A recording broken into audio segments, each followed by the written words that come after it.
Hello and good evening, and we are live on the Denta Show. And you know what? It's Thursday, it's date night with Denta. And you know what? I have some amazing women. Some of them are my mentors, some of them I respect them so much. And they're here to discuss this topic, raising strong female leaders. What does that mean to them? And I think it's a really important topic for us to discuss.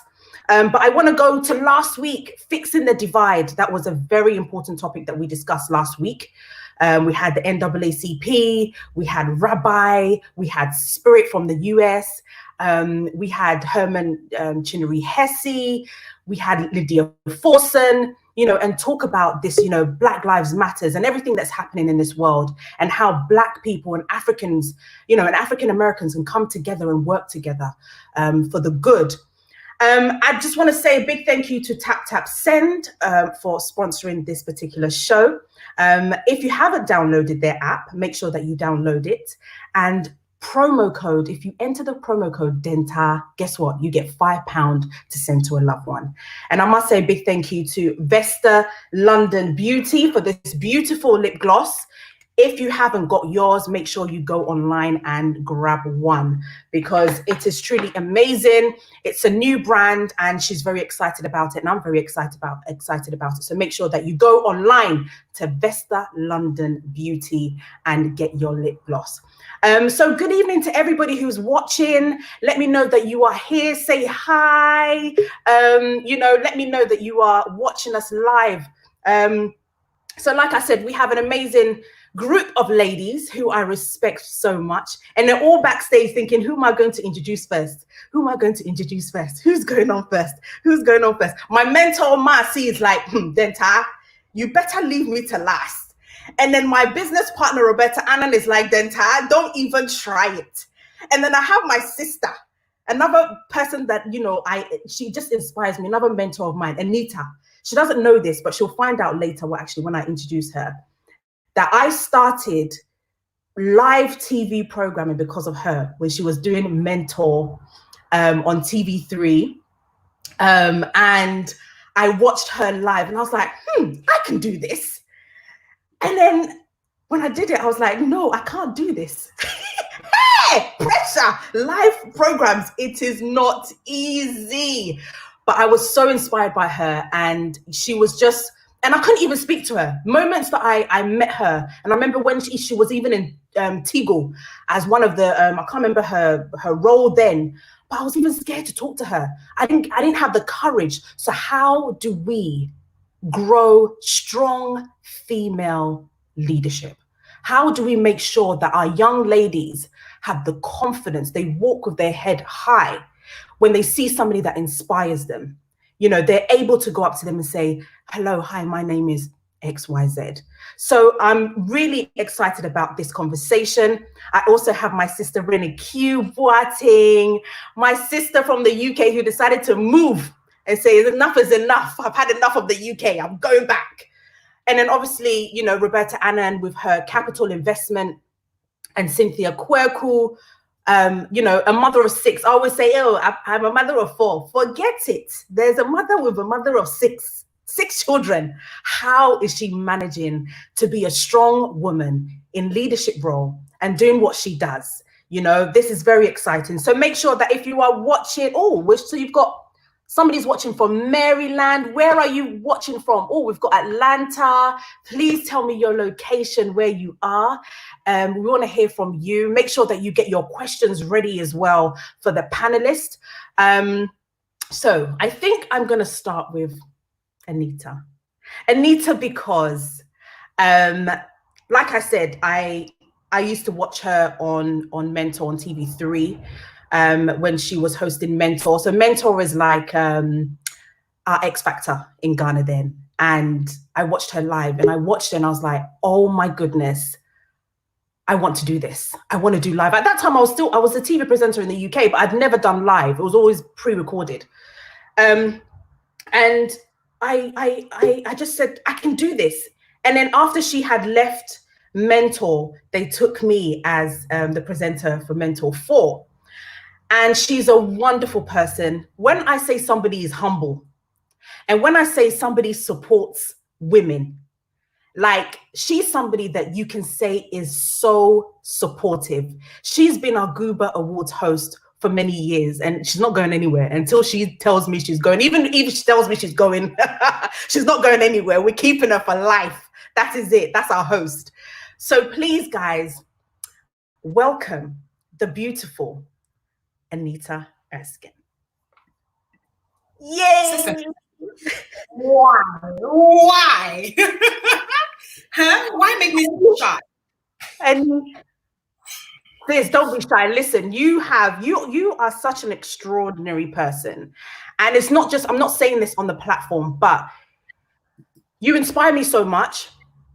You are such a force to be reckoned with. You're humble, you're loving, you're caring.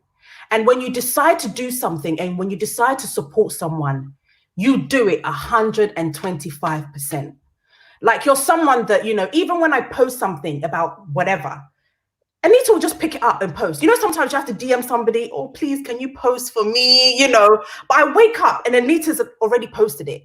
You know, and I feel like you're one person when they say that, you know, women supporting women, you are one of them. But Anita, before we talk about today's topic, I want you to tell the audience a little bit about yourself and what you do and how you decided to, you know, start Anita Erskine Media. Denta, first of all, I'm humbled. And I have to say a big thank you to everybody who's making time to watch us as well. That they're fitting us into their schedules is enough to be humbled by. Denta, you are an outstanding woman. I mean, I walk into rooms and people are talking about Denta. And I'm like, yeah, she's my sis. I'm just going to send her a WhatsApp right now. Yeah, you know, we go way back. But everything you've said about me, Denta, I throw it back to you 1,000-fold. I learn from your fire. I tap into your ambition. It's amazing what you do for me. Who am I? Very quickly. I like to think to myself, think about myself as some kind of a versatile journalist. You know, I never really called myself a journalist till recently when I said, you know, Anita, what do you do? Denta, I am a storyteller. That I don't have a formal training of sorts in journalism. Honestly, right now at my age doesn't mean a thing. I came to create Anita Erskine Media when I felt there was something I needed to give to the industry other than being told what to do, what kind of shows were available, being given scripts that had somebody else's language. I wanted to create my own platform where I could exert my creativity and give to the world who I believe I naturally am. And it's so amazing, Denta. Today is such a blessing because out of the 6 of us, I work directly and closely with at least three of you. And in various easy capacities. So I'm honored to be here. I try to be as versatile as possible. I try to catch every single ray of sunshine as possible. It's not easy, but I find myself being an entrepreneur with many talents and one powerful purpose to ensure that whatever I do and where I go, I make impact. That's me. Absolutely. We're definitely making impacts. And if you know what, one time Anita was hosting something, I can't remember what it was, then she started speaking French. And I said, hey, sister, what got you do? I'm like, hey, now bonjour, this is it. I'm saying brave. We've got to try. We've got to keep pushing, my dear. You are funny. Anita, and the thing is, you are so funny for those that know Anita, she's actually a comedian or a comedian. Fred Darko will hold me a testament to that because Anita is like, she's so fun to be with. Your spirit as well, Anita, is amazing. And I'm just really excited about what you're going to share with these young ladies that are watching this evening. Next, I'm going to bring on my sister, Renee Q. Boateng. So this, my sister, is somebody that I go on her page every morning. She may not know, but I go on her page just to get inspiration. You are somebody that, like, even remember when you posted that video, I had to message you because I was like, the message that you have put out there, Renique, I need to post it on my page. And you saw the comments. Young women were so blessed with the message that you put out there that, you know, we should be always be prepared at each and every given time. And that's something that, you know, sometimes we take for granted. And I want you to share that story once we start talking. But I want you to introduce yourself, tell everybody what you do and how you found yourself in the position that you are. Thank you so much. When you're talking about Anita, I was just grinning from ear to ear because, like, I feel the same about her. She's an amazing person, an amazing woman. And I think the panelists you've got on here are powerful women. I'm so honored to be one of them, to be selected by you. Thank you so much, Denta, and congratulations. You are doing an amazing job yourself. And, you know, there was actually a day I actually prayed for you during the COVID season. I know you're a frontliner as well. You go to hospital. There was actually a day I went on your page and I prayed for you. I was like, God, we need this lady. She's not going anywhere. So protect her. This is what we have to do for each other as women. With lifting each other up, we need to pray for each other as well. You know, we need to show our love in so many different ways. Sometimes they may know, they may not know, but we really must do it. And I think that is really what I'm doing now. It's difficult for me to define myself as this because it might change tomorrow. I when I think about myself, I think about myself as a woman on a journey. And it's like walking, and as I'm walking, I meet the demands of those I meet. So I don't know who I'm going to meet tomorrow, or the next week, or the next month. But what I know really God has blessed me with, and what I know my purpose is to bring out the power and the fire within every woman I meet. And every woman has it. Every woman has it. And I think, you know, I started, you know, as a corporate woman. I was in Gillette. I told you, I'll share the story again. I came to Ghana. Then I entered banking. I realized this is really not for me. And then I started entrepreneurship at a very young age. I was about 23. I was probably the youngest entrepreneur, you know, at the time with what I had started doing and all of that. And I started that. And one thing I'll tell every woman out, you know, listening to us, and thank you so much to all who tuned in this evening. Now, to every woman and anybody at all wanting to make money, give what is needed at the time. Find a niche. Find what is not available, and you provide that. You make so much money. You know, so basically, so I started with accessories, then I went into beauty. And during my, you know, my period as a makeup artist, I realized that there were so many beautiful women that I'll be making up, that I'll be styling, that didn't need as much makeup as they were requiring. As much makeup, you know, put more. I want longer lashes. Give me more. And I'm like, but you look fine as you are.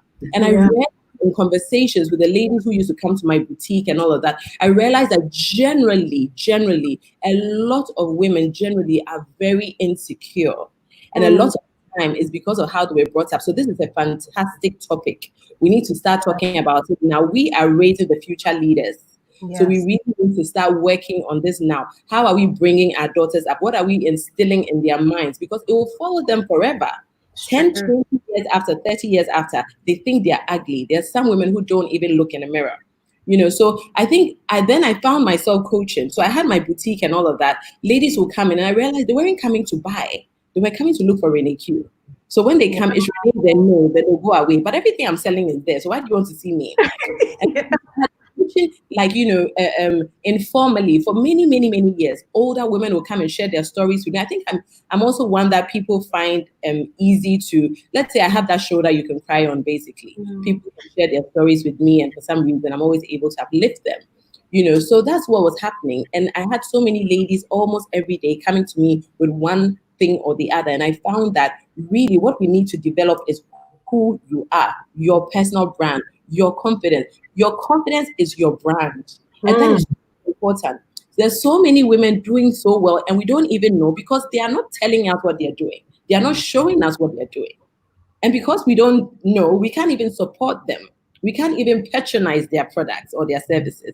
And that is why there's so much competition now. We need to make a difference. You need to say Denta. You need to mention Denta, and everybody knows who Denta is. Anita Eskin, we know who she is. Cynthia, we know who she is. Roberta Anand, we know who she is. You know what I mean? You need to be able to pronounce your name and you are recognized. And that's what I'm doing now in women, instilling that confidence that power that is already in there. I'm only just pulling it out.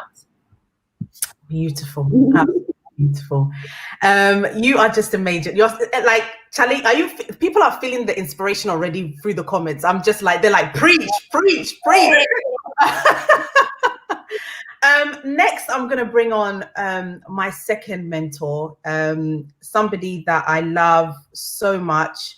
I respect her so much. She is an amazing woman, a mother of 6, a lawyer, somebody that loves media, music. When you see her boogie, she just celebrated her 50th birthday. She doesn't even look 50. And she's just somebody that's another woman that's so supportive. There's not a time that I will call Mama C, as I call her, and say, Ma C, Charlie, this is happening all. I remember even last year when we were doing the Goober Awards, because she's on our Goober board, me and Ma C were praying together. We were crying together through this process of what, was happening with Goober and finding sponsorship. And, when we get one sponsor, I'll call her, Ma C, we've got one. She's like, yay, we can do this, and she's just been a pillar, somebody that's been through a lot in her journey. She's battled cancer twice. And she's still strong and she's still fighting. So please welcome my mentor, somebody that I love, Cynthia Kweku. Mercy. Hey, it's awesome. I must confess that this is one of the most nervous times. I've done quite a lot of public speaking, but when I was invited to join it, I'm like, oh my God, looking at the panel, the people, the pressure was a lot. But I feel so humbled being in the presence of my sisters and fellow women who I look up to. Renee, cousin Renee, she, I had to, because of Renee in particular, I had to try and put some, lip gloss on, because I knew she was going to definitely cut me off if I didn't do that.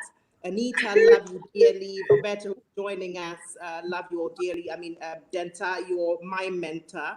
You have elevated the game for me since I joined your board. You have been very instrumental in my public, personal branding up to this point, and I do look up to you and all the other ladies.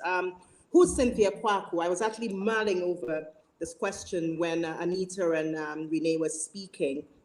And I was saying, and I think I can resonate with what Renee said about, it's very difficult to be able to define, especially what I am, because it could change. But what I think when I turned 49, I started doing a lot of introspection. And what I will say is that Cynthia Kwaku, above all, is a mother. Growing up, I was an only child, and I prayed diligently to God to give me a lot of children. And God didn't just give me 6, but He gave me a lot more. So my approach to a lot of things is being the nurturer, who is the mother. And I'm also somebody who's an inspirer. I've come to appreciate that whatever I've been through in life and what I keep going through life, it's supposed to be a testament for me to be able to impact other people's lives and empower people. I love to empower, whether it's through, scolding you, whether it's through empowering you and pushing you to do the right thing. My belief is that as women, we have the power within us to be whoever we want to be. But we don't have a shortcut to that. I think that the perception that many people have, which is, branding is not about hype. Branding is about you being authentic. And I am a strong advocate of the fact that if we're going to do it, we're going to have to do it properly. And that starts with making sure that we're authentic. The journey is fraught with so many challenges. People look at us and they look at the brands on social media and they think, oh, these people they've got it all. But, part of the growing process is also the weaknesses, is also the challenges that you feel. And we do need to make sure that when we are expressing that, we don't just tell the stories about the positive things in our lives, but also tell the stories about the failures in our lives. So I'm happy to be here, a lawyer by profession, of course, and I'm also a serial entrepreneur. I've come to realize that I've been an entrepreneur even before I became a lawyer. So I'm excited about sharing my journey and my perspective on different things with all of you. Thank you. Thank you so much, Marcy. Yes, clap for Roberta is in the background. She's clapping. You're next, Roberta. You keep clapping. You're next. So I have my business partner, I would say, Roberta Annan. She was, again, one of the Goober judges for Goober Awards last year. She has her own capital investment, but she's been through a long journey before she's gotten where she is today. And I hope that she's going to be able to share everything with us, because the journey has not been easy, but she has made it what it is today. And so please welcome Roberta Annan. Wow. Hey, sis. Well, thank you so much, Denta. I really appreciate the opportunity to be here. And I'm really humbled, actually, because I admire all of you. Anita, Renee, Cynthia Kwaku, Denta. I mean, you are just a role model, an amazing role model. And I remember when you asked me last year to join as a judge for Guba, I was like, oh my God, I like to. I mean, this woman is a force to reckon with, and your ability to deliver on your goals and your objectives is just unbelievable. And can you hear me? Yeah. Yeah. And, I just remember, from the initial discussions that we had and how you were able to pull everything through, I'm like, wow, I'm really impressed. And I learned so much from you. And I was really honored to be part of that. And I've also been watching all you ladies on Instagram, and I'm following you. Who am I? I always say that I am more of an oxymoron, and it's really stems from even my background. So I was born and raised in Ghana. Okay, so I lived here until I was about age 12. My mother was a single mother, so I have an older brother. So we were raised by a single mom, and we all know what the challenges that come with that. But my mom was very present. So even though there was no father in our life, we always had our mother. She played a role of both mom and dad, and she did a very good job at that. And it's really rare to have parents who are busy. My mother had a full-time job with the government, but she was always present. She was at every parents-teacher meeting, like every birthday party. I remember my birthday parties were always an episode. Like everybody in my neighborhood would talk about it, and we had different people come in. I would wear like 3 dresses, and but my mom made sure that we never missed out on anything, and I'm very thankful for that. My mom got married much later in my life. I was about 8 when my mom met my stepfather, who adopted me and gave me his last name. My stepfather was at that time Ghana's naval commander, and he had done 6 years and was giving an ambassadorship. So for the very first time in my life, I was leaving the country. I mean, we got the opportunity to move to India, where my stepfather was Ghana's High Commissioner. And it was really an amazing opportunity for me because I saw different cultures at a very young age. So I started appreciating what other cultures and really and being accepting other people's cultures and their background. And I think that eventually shaped up the way I started in my business and how I manage my business affairs because I got that early introduction to different cultures. Unfortunately for me, I lost my stepfather in India. He died while I was 16, pretty much in my arms. And I'm doing a TED talk, which is coming out on Saturday. So I'm going to share a bit of that journey. It was quite a traumatic experience for me at that age because my mother was not in town when my stepfather died. I was just primary school, so I had to break the news to her and also manage affairs. It was very challenging, but it also gave me that inner resilience to be able to do things and to be forceful and just I became an adult overnight. And I think that actually shaped me up to becoming who I am. And I never take no for an answer. Oftentimes, as you said, Denta, after I left India, I came back to SOS, did boarding school, and then I went overseas for my undergrad. And I worked so hard. I remember even in undergrad, I would take so many classes at the same time. So about 5 courses, and I'll get straight A's in all of them. And I would have 2 or 3 jobs. And my friends were like, how is she managing to do all this? But I realized at a young age that I was just my single mom, in Ghana, who was converting her cities to pay for tuition. So I didn't have any option but to do well, And so that's all I know. And I saw my mom, she came back after India. She went back to work with government. She became executive secretary for the Ghana National Commission on Children. So I saw a woman go from pretty much just losing everything to building it all up again.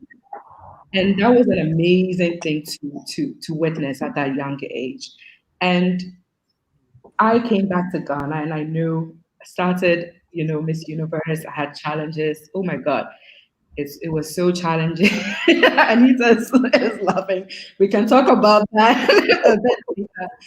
So many challenges, so many mistakes.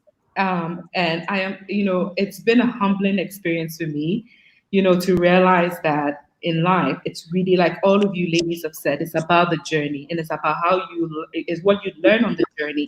And it's about having that constant communication and self-assessment so that you can become a better version of yourself. Because nobody's perfect, nobody has it all. We all have our own challenges. I had challenges even after I finished school, and I with my marriage, and I've had my own fair share, but I still keep pushing, because that resilience is there. And I would like to also encourage other women to manage on their own and to be resilient and to push those barricades that prevent us, from reaching a certain height in society. So I'm very happy to be here. Thank you so much. Thank you so much. Thank you, sis. So I'm going to dive right into the questions because we have a few questions, and already I know that people are asking stuff on the platform. Anita, how does one discover their purpose? How were you able to discover your purpose? Purpose is one of the most difficult things to discover. You really you kind of don't grab a pen and a paper and say, my purpose is. It's almost like letting life happen to you, testing the texture of your resilience, as Roberta is saying, testing the texture of your passion, watching your own self almost from it's almost like an outside experience, but watching yourself going in the direction of what you truly believe in. And then when you do find yourself in that space where suddenly your heart isn't racing anymore, suddenly you go to bed at night feeling completely fulfilled because you've been able to accomplish something. Suddenly it's not about the praise and the accolades, but suddenly people around you are saying, absolutely love what you did and thank you. And then when you take that purpose and then align it with perhaps your personal strategy or your personal plan, that's when you start living a fulfilled life purposefully. That's when you find your purpose. So I, for example, started in the media literally by chance. Only I would say about 6 years ago, did I discover my purpose, and then did I start aligning my purpose with my career, which then brings me into this fabulous network of women and girls and international relations and development. So, I mean, Mama C talks about her 49th birthday. Mine was my 39th. Gosh, I think about my 39th birthday, the last day of my 39th year, walking into my 40s and saying, quite frankly, I am not living my purpose the way my heart beats and I want to. So, but I knew I was in the space of my purpose. So that's how you really discover your purpose. You don't write it down on a book. You almost let life happen and you pray hard for it. Hey, Razi. You pray hard that your spirit leads you into the right direction. That's how I discover my purpose. Okay, Renique. I like that. I love what she said. And yes, a lot of the time, and people say that your passion leads you to your purpose. And that is very, very debatable, because what are you passionate about?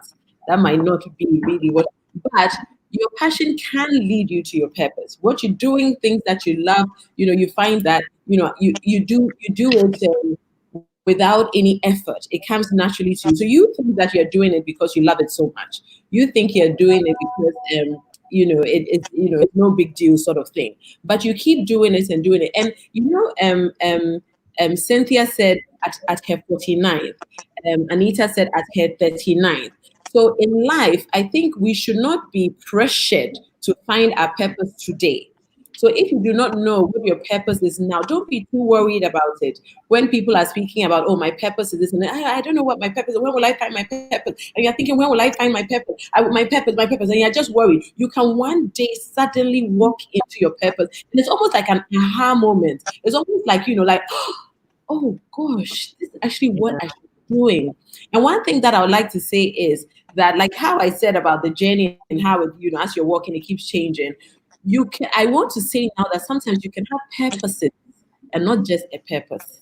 Because I have found that I have different purposes in different areas of my life for different people and for different reasons. So let's not limit ourselves. Let's not be too, and that's what one thing I really want to emphasize on is not to pressurize yourself. Don't be too worried. It's not like a competition. Do what you're doing, but you really have to do what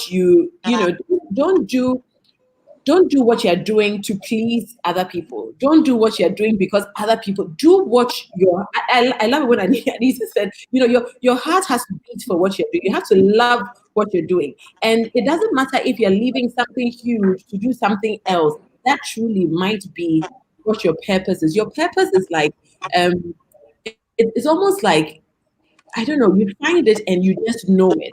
This is what I am meant to be doing. You get that fulfillment from it. After a while, you have to learn how to, okay, I won't say this yet. We'll say this at a later time. But, one thing that I really want to say is do what you actually love to do. Your passion, it really can lead you into your purpose. But that's not to say you ask yourself, what am I passionate about now? And then you say, this is what my purpose is. Do what you enjoy doing, love what you love doing and everything. And you just walk, you just find it. Now, I would say that I found my purpose at the time when I was struggling for such a long time in my life. I've had different challenges. I've had different failures in my life. I've been through different things. I've been through terrible health issues. Anita knows. She's been a good friend. She's been a true friend. She was with me, at that time. I've been through different, challenges of even, going through infertility as well. Now, when I was pregnant and I was on my own, I think that's when it sort of like made sense to me that life really is so short. Roberta got me emotional there. I had to be and trying to. I was like, "Hey, Roberta, don't come and make me cry here." I was like, "My God, look at that!" And what I love, and I respect you so much for now. I love the way you said you were doing all these sort of things because you knew what your mom was going through. You could have let that put you down, but you didn't let that put you down. And as women, everybody, this is what we have to do, right? You will get yourself in a particular place, sometimes in your worst position, sometimes in your most difficult position, you would know what it is you have to do. So this is quite a difficult question to answer. I would normally run away from answering this question, but I am answering it in how I found mine. So when I was pregnant and I was on my own and I had the time to reflect, I had the time to self-reflect. So look at myself, look at what I was doing. I look back and everything. And that is when I realized that, it's almost like a ping, that is it. And sometimes you have to give up everything once you find what your purpose is. Are you willing to? That's the question. That is the question. If you are watching, make sure that you are sharing your page. Make sure you are telling somebody somewhere to listen to this inspiring interview with these amazing women. Marcy, how did you discover your purpose? Well, I initially started by saying that I think I'm still discovering that purpose, but the awakening came for me at 49. For me, discovering my purpose has been a journey, right? I take inspiration from the Word of God in everything that I do. And I think my favorite verse in the Bible is, before the foundations of the earth, he knew me. I think purpose is tied in with being your real self and being authentic. For me, purpose was a journey. When I look back, God already knew what the purpose was. I didn't, which is often what happens to us. But every part of the journey has led to the purpose.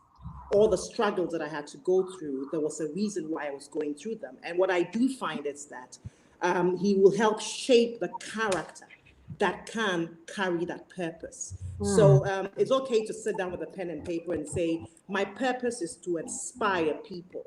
But if you don't have a story to tell, who are you inspiring? People would relate. And so for me, purpose is also found in solitude for me. And every single time that I have had to pay attention and sit down and look within, there has been a rebirth of that, which draws me closer to what I think purpose is. So for me, purpose has been a journey. There has never been anything that has happened in my life, be it positive, be it negative, that doesn't make sense now.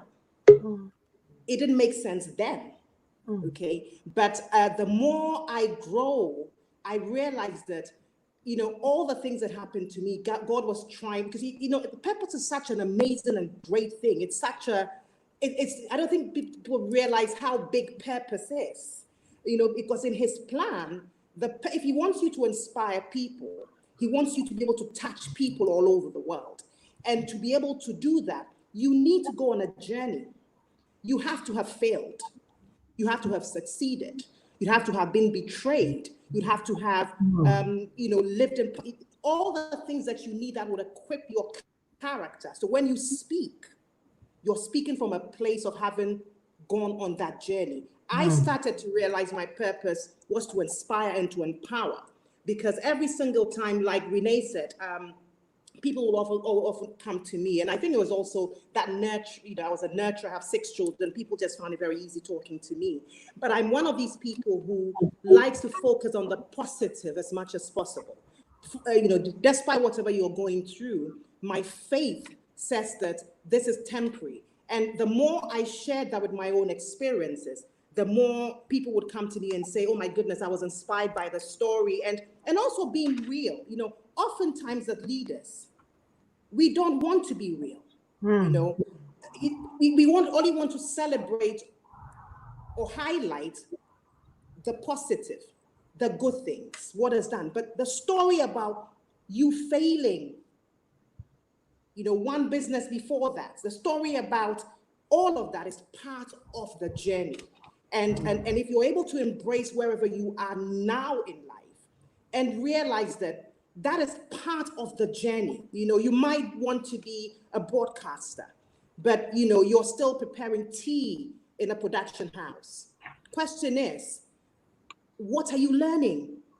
You know, there might be something you're supposed to learn. And God has a funny way of elevating you to the next level when he thinks you've learned that lesson where you're supposed to. And all of that are all fragments of what makes you need to be able to carry your purpose. So purpose for me is a journey. Even within the COVID times, the last lockdown, 3 weeks that I was in lockdown, I discovered another purpose, you know, and that was because you know, sometimes we're in such a rush, we don't take time to look within. We're too scared to go within. And because we're all raised in a society where society determines in a way what our purpose should be, our parents feel that they can determine what our purpose to be. So I have 6 children, but I want this child to be a medical doctor, this one to be this, and this one to this. We sort of follow what we think society or our parents or people who are well-meaning. Don't get me wrong, I'm a mother. I want the best for my children.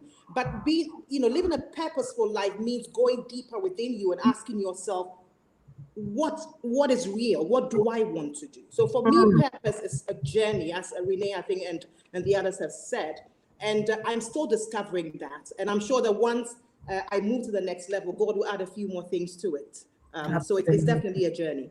It is a journey. It is. And before I get Roberta to speak, I have Ebony on now. She was having technical difficulties logging on. So I'm going to introduce Ebony, who is, a public speaker. She's a beauty entrepreneur, and she's an amazing person, our sister from America. And I'm just going to introduce her now. Hi, Ebony. Oh my goodness, ladies. Hello. I feel so bad. Oh my gosh. I had to have my 12-year-old son come and help me to join. And it was so simple. I feel really crazy right now, but thank you so much.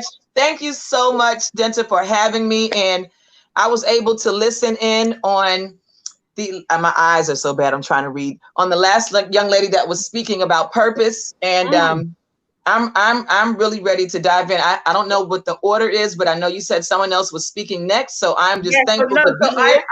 Yes, you go. I want you to introduce yourself. Let people know who you are. Who is Ebony? We want to understand a little bit about your journey, and then tell us about your purpose. Okay, wonderful. So my journey started, I guess you really don't start until, of course you start when you're much younger, like fresh out of college or whatever. But as an adult now, I look back and I wasn't thinking in my youth about gifts, natural gifts that come from God, because that also leads to purpose. I was just busy being Ebony Electra, just a social butterfly. And I happened to stumble across certain things that I liked, but I still didn't realize I was utilizing my gift. So I'll start with, when I was in college, I was a radio DJ at my college campus. And then I was a news anchor on the college campus as well, still not recognizing that these are gifts and these are natural gifts. I loved what I did. I even got paid for it. And like the saying goes, do what you love and the money will follow. I still wasn't on that journey yet. I was too young and, just having a good time. Fast forward, every job that I got had something to do with broadcasting, or anything where I had to use my voice, or anything that was speaking, whether it was speaking to the youth, whatever it was. And I looked at it as, oh, those are just hobbies. These are things that I like. So throughout my life, I was on one of the popular radio stations here, the popular most R&B station, what have you, on the morning show. I was there for years. I left there and went to television, did television at different networks. I filmed several commercials. All the while I was doing like event planning. Which let me know that I was a real social person. And just going further and further, I started a company myself. I'm not sure if everybody's familiar with, but my best friend / sister, her name was Kim Porter. She, myself, Kim, and another one of our girlfriends started a company, and that company was called Three Brown Girls. And what we did was we put on events where people could showcase their talents. And I was the host, and we did this, and we'll go from state to state. We traveled with it. And what I've always known and what I've always been is definitely a voice. That's number one. I'll say that I came to that point in realizing it, and I said to myself, Ebony, this is what you're supposed to be doing. I realized it maybe in my early 30s. I know most would say that's, too late, but I also noticed around me that all of my associates, all of my peers, everybody was, extremely successful. And I was too. I just knew that I wasn't at the point where I'd reached my fullest potential, and where I reached whatever God had for me. I knew it. I always knew that, and I'm patting myself on the back and giving myself my roses while I'm living. I always knew that I was gifted. I always recognized that I was highly favored, and it wasn't just a me thing. People around me would say this. So I would get certain opportunities that one of my extremely successful friends wouldn't get, and they couldn't understand, why do these things keep falling in your lap? And I don't look at it like that. I said, this is favor. I've always been one to help others and put people on. And my industry has always been the music / entertainment industry. So I'm very experienced and knowledgeable in that field. For the past 30 plus years, I've just done everything, just combined, whether it's PR, whether it's me speaking, whether it's radio, like I still do some radio gigs now, but now I know my purpose, and everybody does not have their purpose revealed in a lifetime. You know, I know that purpose is from God, and I also know that the Bible says that you will not be taken out until your purpose is not only revealed but fulfilled. And at that point, when he takes you out, you're leaving a legacy behind. So I'm at the point now, my purpose has absolutely been revealed unequivocally. And some of the things that God spoke to me are things that I was naturally just doing. You know, I never really would last in a 9 to 5. Everybody would love me on the 9 to 5, but I always knew that there was so much more. I knew that there was something greater. I always knew there was something greater. So where I am now is I started a brand called the Socialite brand.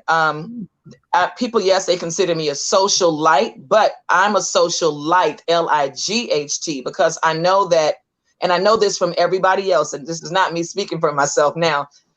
What I get on a regular basis is, Ebony, you have such amazing energy, or Ebony, oh my gosh, we're so glad that you came in. You always bring the sun when you come in. You know, it's always in. Oh, just like you were speaking before Denta introduced me. It's always a thing where I'm just having regular conversation, and they're like, you know, you're so inspiring, or that was so amazing what you just said. And to me, I'm thinking, what did I say? I was just really just having a general conversation.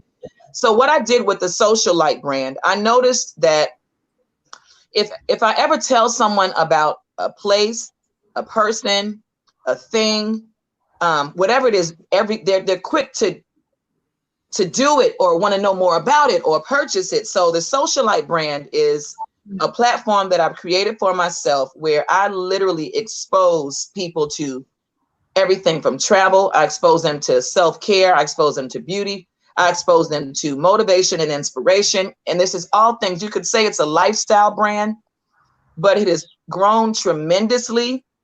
And from that, you know, I'm writing a book. I have so many different experiences in my life. Like I said, I'm just a huge part of the music industry. So, quote unquote, a lot of celebrities, and I hate to use that word, I tell people all the time, I have personal relationships. Like, I'll never just say, oh yeah, I know Beyonce, or I know Diddy. I don't say that if they can't say, oh yeah, I know Ebony, and they have my home number. We've traveled together. I've been to your house. You've been to mine. So I don't just go around just saying those things. And it just has a lot to do with the person that I am and my character as a whole. And when the reason I know I'm walking in purpose now, yes, God revealed my purpose to me, but when you're walking in purpose, everything happens. God provides, he gives provision. In other words, he gives provision without you having to even ask. You know, before you had to make phone calls or ask someone for an introduction.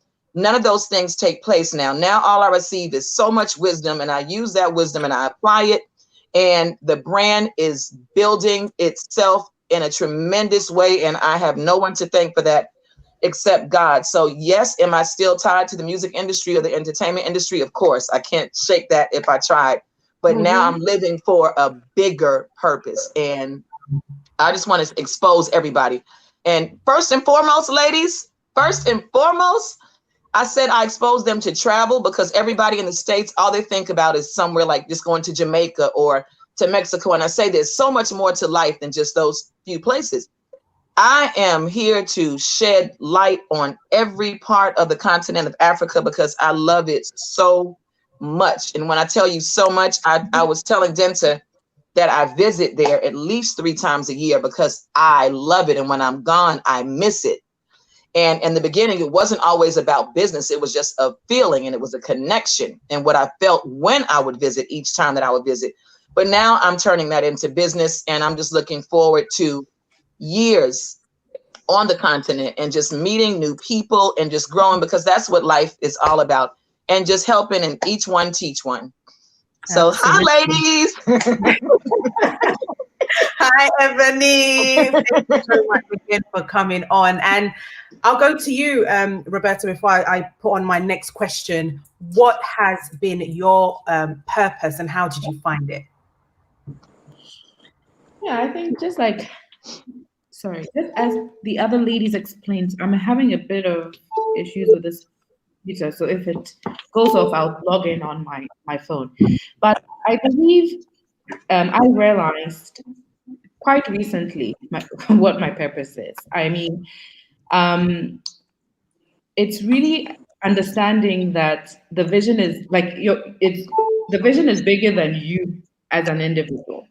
And I'm also going to go back to the God factor. I know this is not, a church, but I'm very, God has been a major part of my journey. So I don't think I'll be doing justice if I don't mention that. But it's really knowing that God has put me through several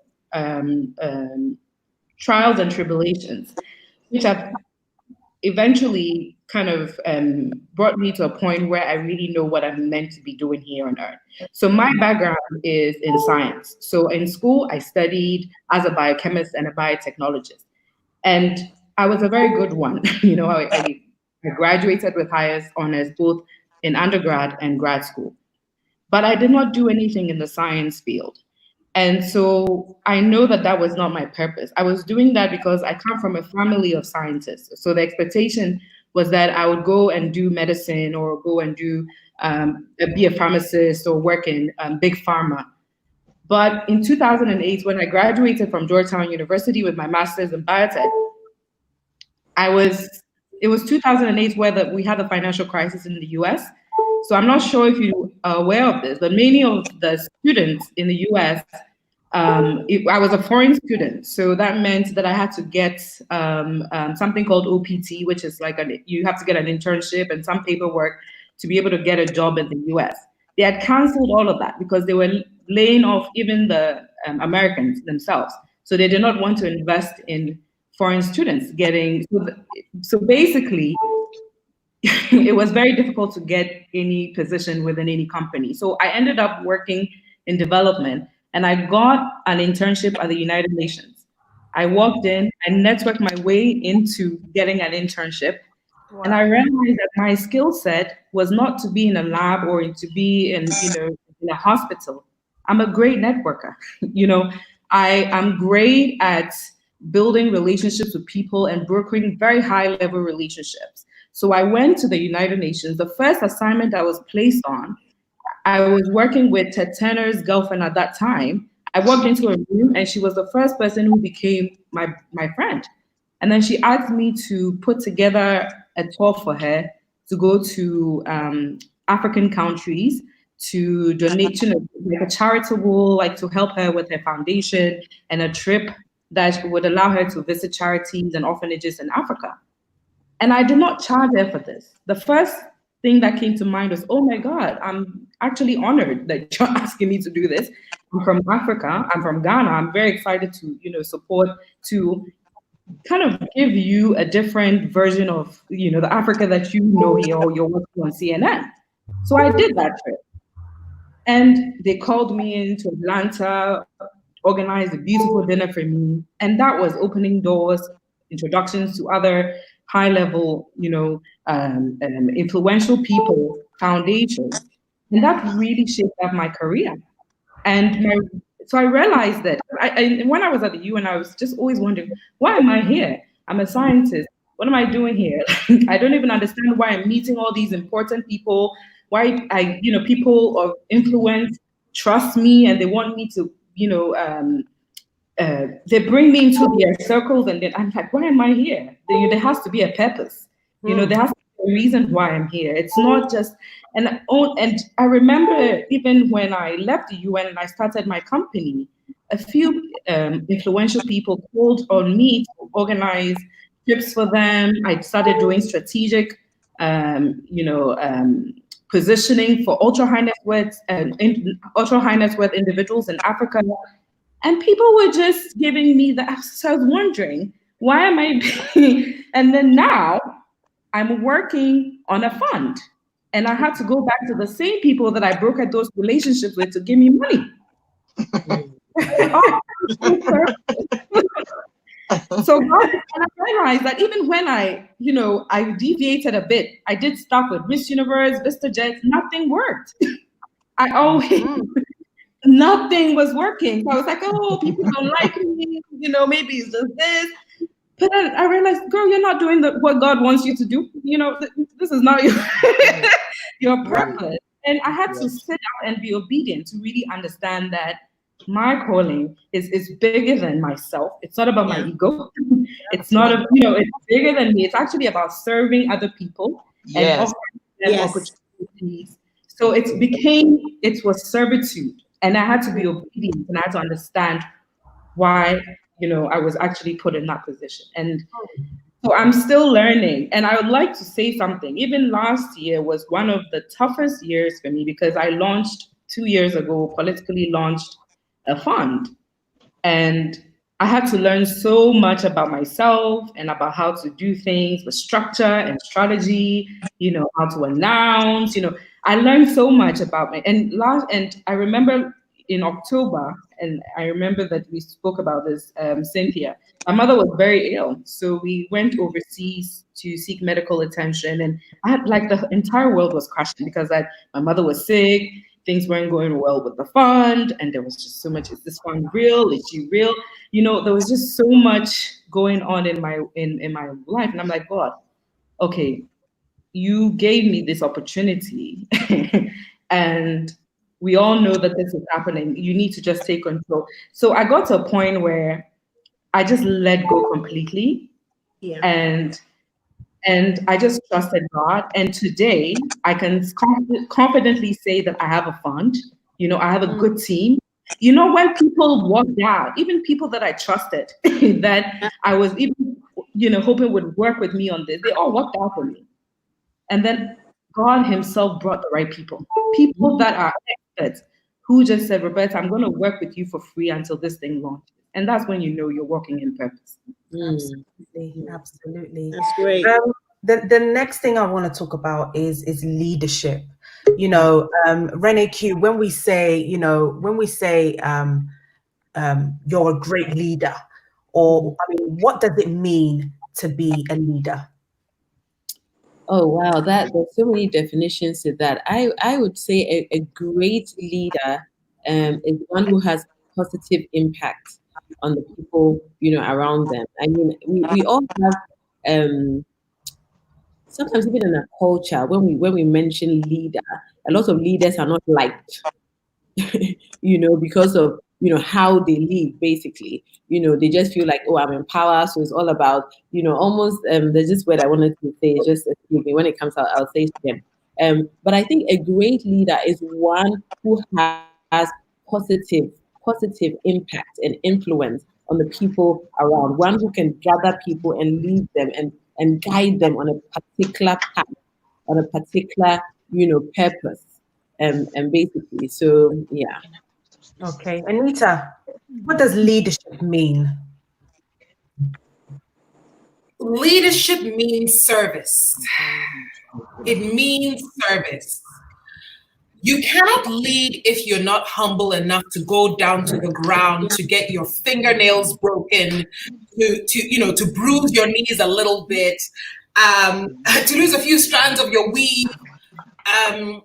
Because you see, for people to believe that what you are telling them to do will bring some kind of positivity, will bring some kind of result, you've got to live it. You've got to exemplify it. The reason I don't even like the word leader anymore is because in a lot of people's minds, when you say, oh, you know what, this person's a leader, when you say that person's a leader, they really do perceive initially that person is unapproachable, that person is high and mighty, that person is not someone they can even no problems to, that person is just somebody who won't understand what they're going through. Because a lot of people walk into a space and see a leader as somebody who's right there on the top. So hardly do you know that the leader actually started from somewhere. So my thing to people is, even if I were to choose a leader for my organization or my company or my school or whatever it is, I would choose somebody who has done every kind of crazy job in the environment possible. Somebody who understands what it feels like to be the security person. Somebody who understands what it feels like to be the cleaner. Someone who understands what it feels like to be one answering the phone calls. Because when he or she has to come to that level to encourage that person who's at the very bottom, he has to know what he's talking about. He or she has to know exactly how this person feels in order to inspire them to be better. And I think a leader is someone who doesn't throw the word leadership around like it is a badge of honor. The word leader is not what you give to yourself. It's what the people around you give you. Because they are so encouraged by what you do for them. They are so encouraged by the inspiration you give them. They're so encouraged by how you motivate them to be better that they want you to be their leader.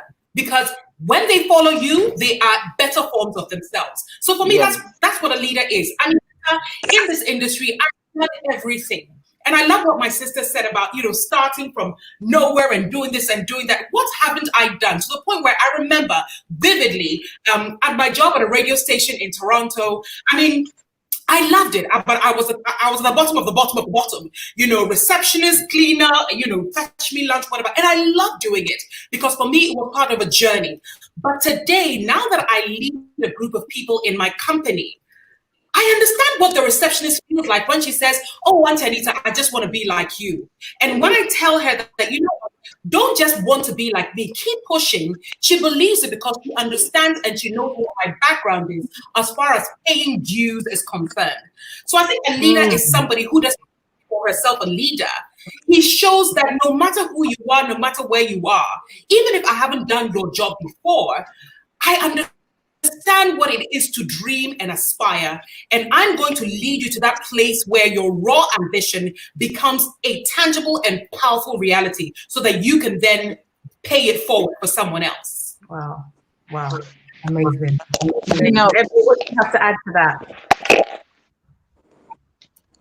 Who's this? Ebony. Yes, I was going to say, I'm listening, and I was also reading a comment of someone that's listening and watching. And leadership, she said, and this is so important, she said, leadership is one who knows the way, goes the way, and shows the way. And all of that is based on experience. You can't lead in something, like you said, Genta, you can't lead in something that you have no knowledge about. Yeah. I think leadership is organic. I think it's innate. People are not leaders because they say, "I'm going to be a leader." It's something that they are intuitively. It's something that they are authentically without even trying. And you will know that when the people whose company you keep or the people that you're around point certain things out about you, which lets you know that you do have those leadership qualities. Like she said, knows the way, goes the way, and shows the way. That's what I really love that, because it made me think about myself. I can't tell you about something if I know nothing about it. I can't tell you about, I can't show you any kind of way if there's nothing that I know. So leaders are born. Leaders are, to me, they're not made, they are born. And with that being said, I just had to speak on that because I saw it in her notes and I loved it. And I'm going to keep that in mind because it is so true. I'm a leader. And I have no problem saying that. And I know my niche. I'm not a political science leader. I'm not a leader in a church. I'm not, but I know what I lead in. I know my field. I know my niche. And knowing is more than half the battle. Simple as that. Masi. Yeah, and things come to you. They just come to you. They come to you when you're a leader. It just happens. It happens. It's almost like somebody is continuing to lay the bricks before your feet so that you can continue on this journey, and you have no idea, but you're just walking, and it's fine because you're not going to fall because the way is being made for you.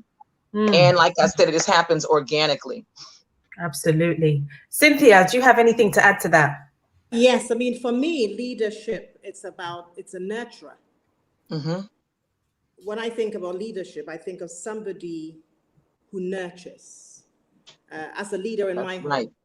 That's right. I have 6 children. It's interesting how God gave me 6 children with different personalities, with different strengths and weaknesses, with all of that. For me, leadership is not about lording it over anybody or being in a place of authority. Leadership is actually a responsibility to ensure that the people that you are leading, you are nurturing, helping them develop their talent, their skills. Is very inclusive. Leadership is about you helping people along the journey to finding and living their purpose.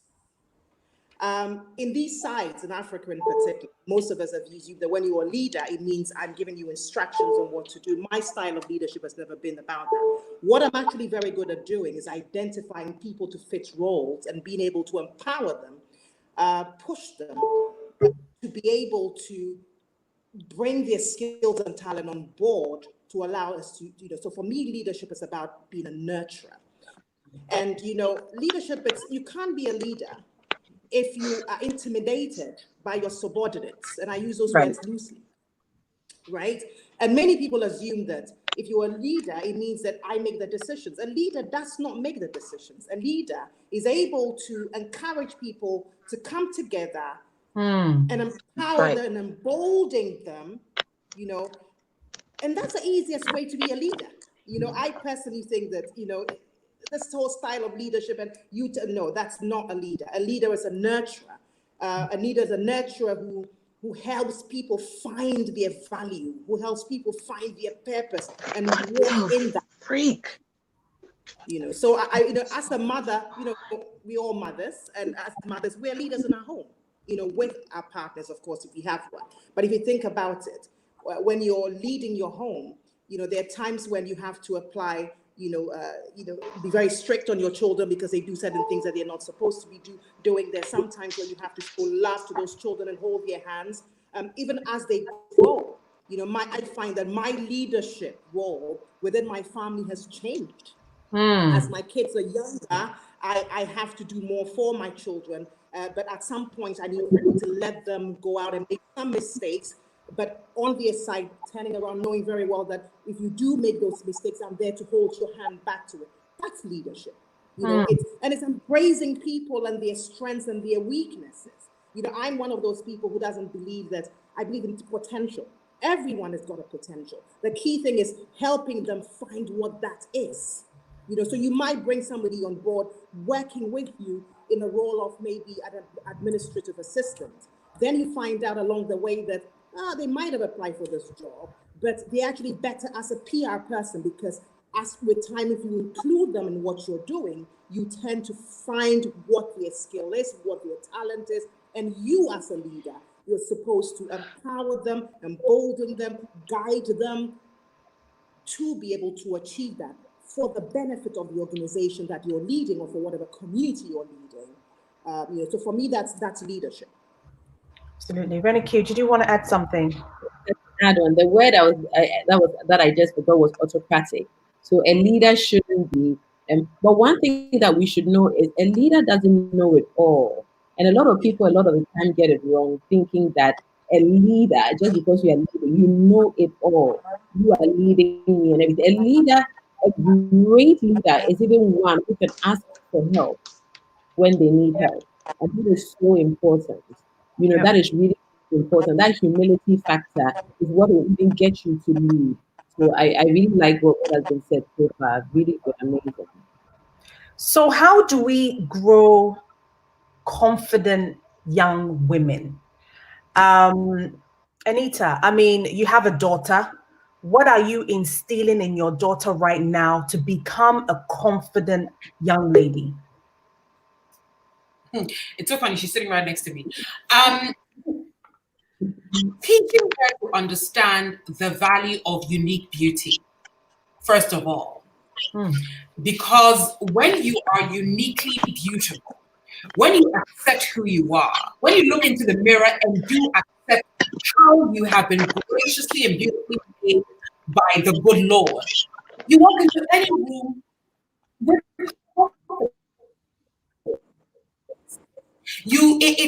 it's automatic.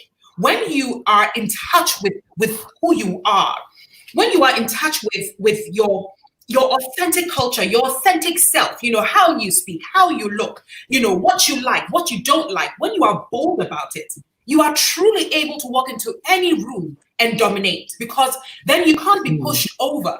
Then you can't be convinced to change who you are, by virtue of, what the trends are. It is not easy. It is not easy. But I think that even from her age, having to understand that you're going to come across a lot of different kinds of challenges that question your value, that question your principles, that even question how you look, that question the texture of your hair and the shade of your skin.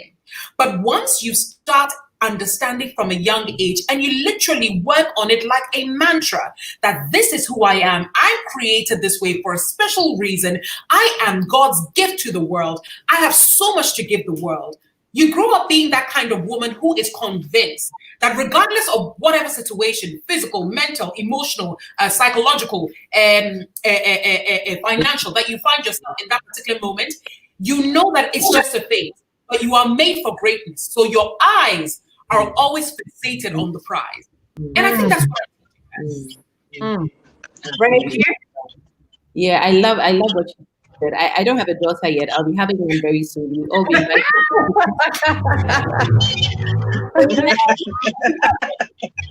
Yeah, yes, you know what? I love everything Anita has said, and it's so important. The things we speak on our children. Number one, the things we speak on them. Number one, and number two, allowing them also to speak.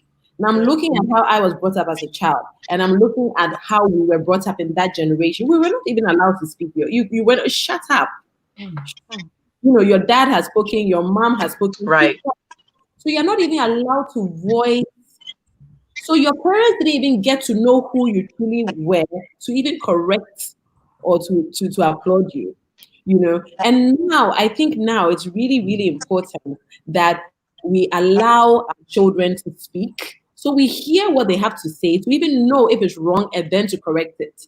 Do you understand? And one thing that the words that we speak on our children, a lot of the time when I have, you know, sessions with clients, you find that the insecurities, the you know, lack of self-love and all of that, the low self-confidence, low self-esteem, a lot of the time it goes back to what they heard as a child. You know, all those kinds of words. Sometimes in our culture, sometimes it's spoken as a joke, but it's not a joke at all. It actually goes deeper, and it's almost like a dagger that hits them, and you don't know how deep it goes. So the words we speak on our children, telling our children what they can be, allowing them to speak to us, allowing them to, you know, sometimes even having conversations with them so that you hear their mind and encourage them and uplift them to let them know that, no, you can even become bigger than this, you can be better than this, you know, and all of that. I think that really telling them actually what a leader is and living it as well. So, because, you know, our children learn more from us by what they see and not what they hear. So we can actually put our children up every morning and preach to them. But if we are not living it, it won't make an impact. So how do your children also see you as a leader at home? Yeah.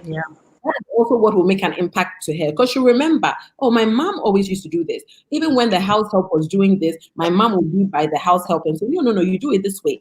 You do that to get, so that's sort of everything. What they see will make a greater impact than what they hear. So actually living it, how we live and everything. But another great thing as well is the words we speak upon them, proclaiming upon them. That is so important. Even encouraging them from a young age like, you know, to start, you know, saying self-affirmation. So your little daughter, so, you know, Cynthia, baby Cynthia, or baby Renee, you know, every time you look in the mirror, smile at yourself. Every time you look in the mirror, say, I am pretty, as you're brushing your teeth. That encourages self-love. So she said it from when she was a child. Now, when she grows up and she hears you ugly, whatever, in her mind, she's like, but I am pretty. You know, and once she knows that she's pretty, you know, but if she's never ever heard it before, that is when she's 16 or 12 or 14 or 18, some guy will just say you are pretty, and it's like, oh, I've never heard it before. So come for chocolate, and you're running, and the next thing you know, something will happen. So you are the parent by leading the way to be the first one to be producing powerful words on them. So they hear it elsewhere, and it's like, I already know because I am. I've heard it so many times and I've seen it. Absolutely.